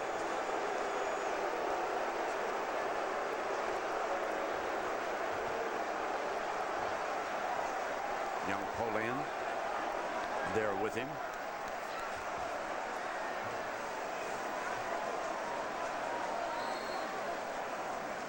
You and I thought that Clausen had flipped the ball forward and it was incomplete. But obviously upstairs in the replay booth they saw something else. They convinced them that it was a fumble, and now they put the ball in Lewis's hands and they start to bring that clock down. The Irish with 1 timeout left, desperate to get it back in Jimmy Clausen's hands. And the Irish use that final timeout here at 2:04.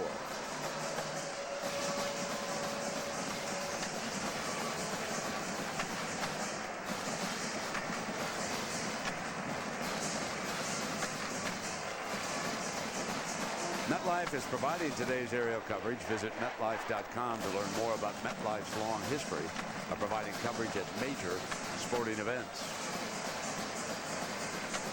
This one turned exciting here in the fourth quarter as Notre Dame puts 19 points on the board.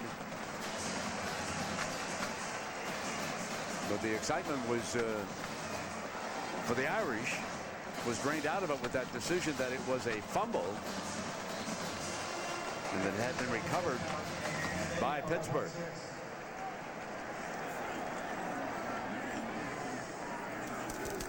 Second down and 7, and now a steady dive with a freshman. First down, just shy of the 10-yard line. It's one thing to have great vision. It's another thing to make such quick decisions as a tailback. You just don't see that from true freshman tailbacks. And he has an ability to show patience at times, and he also has an ability to find the crease almost every time in a defense. This guy is a special back for Dave Wanstead. You combine he and Ray Graham together for the next 3 years at least within this offense. He came in the nation's 7th leading rusher, averaging 126 yards a game. Already well over 1,000 yards. The Irish unable to stop it out of timeouts. So the Panthers are headed for their 9th win of the season. West Virginia and Cincinnati still ahead, but Notre Dame put a scare into them here in the fourth quarter. The Wansteads had all they bargained for after that punt return.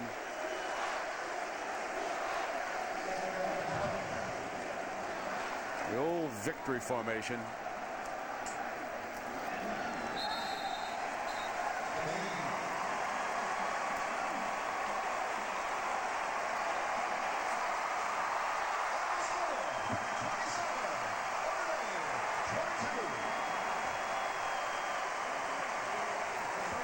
The Panther players go over to the student body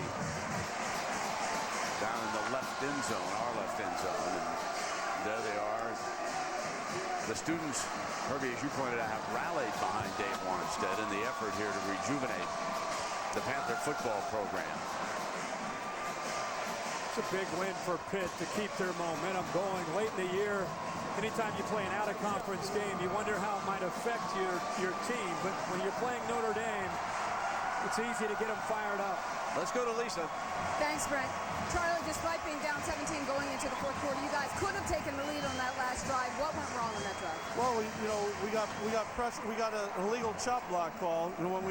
So all of a sudden things are going. Now all of a sudden it's a 15-yard penalty. Now you're fighting uphill battle. Fighting an uphill battle.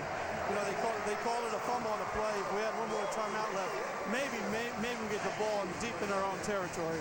But that illegal chop block in the last drive ended up costing us. Now, despite the near comeback, given everything that you had to go through last week, what about this week? We got to worry about UConn, right? That's what we have to do. I mean, I'm proud that the guys fought back right here, but right now that's a moral that doesn't do any good. Just got to worry about UConn next week. All right, thank you. So the Irish fall to 6-4 on the season, and Coach Weiss's struggles in November continue to mount up because over the last 2 years they are 1-6. And meanwhile, Dave Wanstead and the Panthers go to 9-1. And Herbie, your final thoughts? Well, I think it's going to start up again for Charlie Weiss this week. You can just see it right there with Lisa. Everybody's going to be talking about this is a game he had to win. You wonder what kind of reaction he'll have this week in his press conference. And more importantly for Pitt, a huge win. They moved to 9-1. They've got the backyard brawl coming up, and then the huge showdown with Cincinnati at the end of the year right here. In my mind, after seeing Cincinnati last week and Pitt this week, I think Pitt should be very excited about their next 2 ball games. So that is coming up here in Pittsburgh in a couple of weeks. Meanwhile, the Panthers have to go to Morgantown next week. That will not be an easy game. That brawl never, ever is. Well, we want to thank you for watching ESPN on ABC. Now we're going to take you to Times Square for the Ford wrap-up with John Saunders and Jesse Palmer as Pittsburgh hangs on to defeat Notre Dame by 5 points, 27-22. Thanks, guys, and welcome to the Ford Wrap-Up. The Florida Gators, the #1 team in the nation. No, they're playing in the SEC championship game, but they had a few more games before they get there. Today against South Carolina, last regular season SEC game for them. Tim Tebow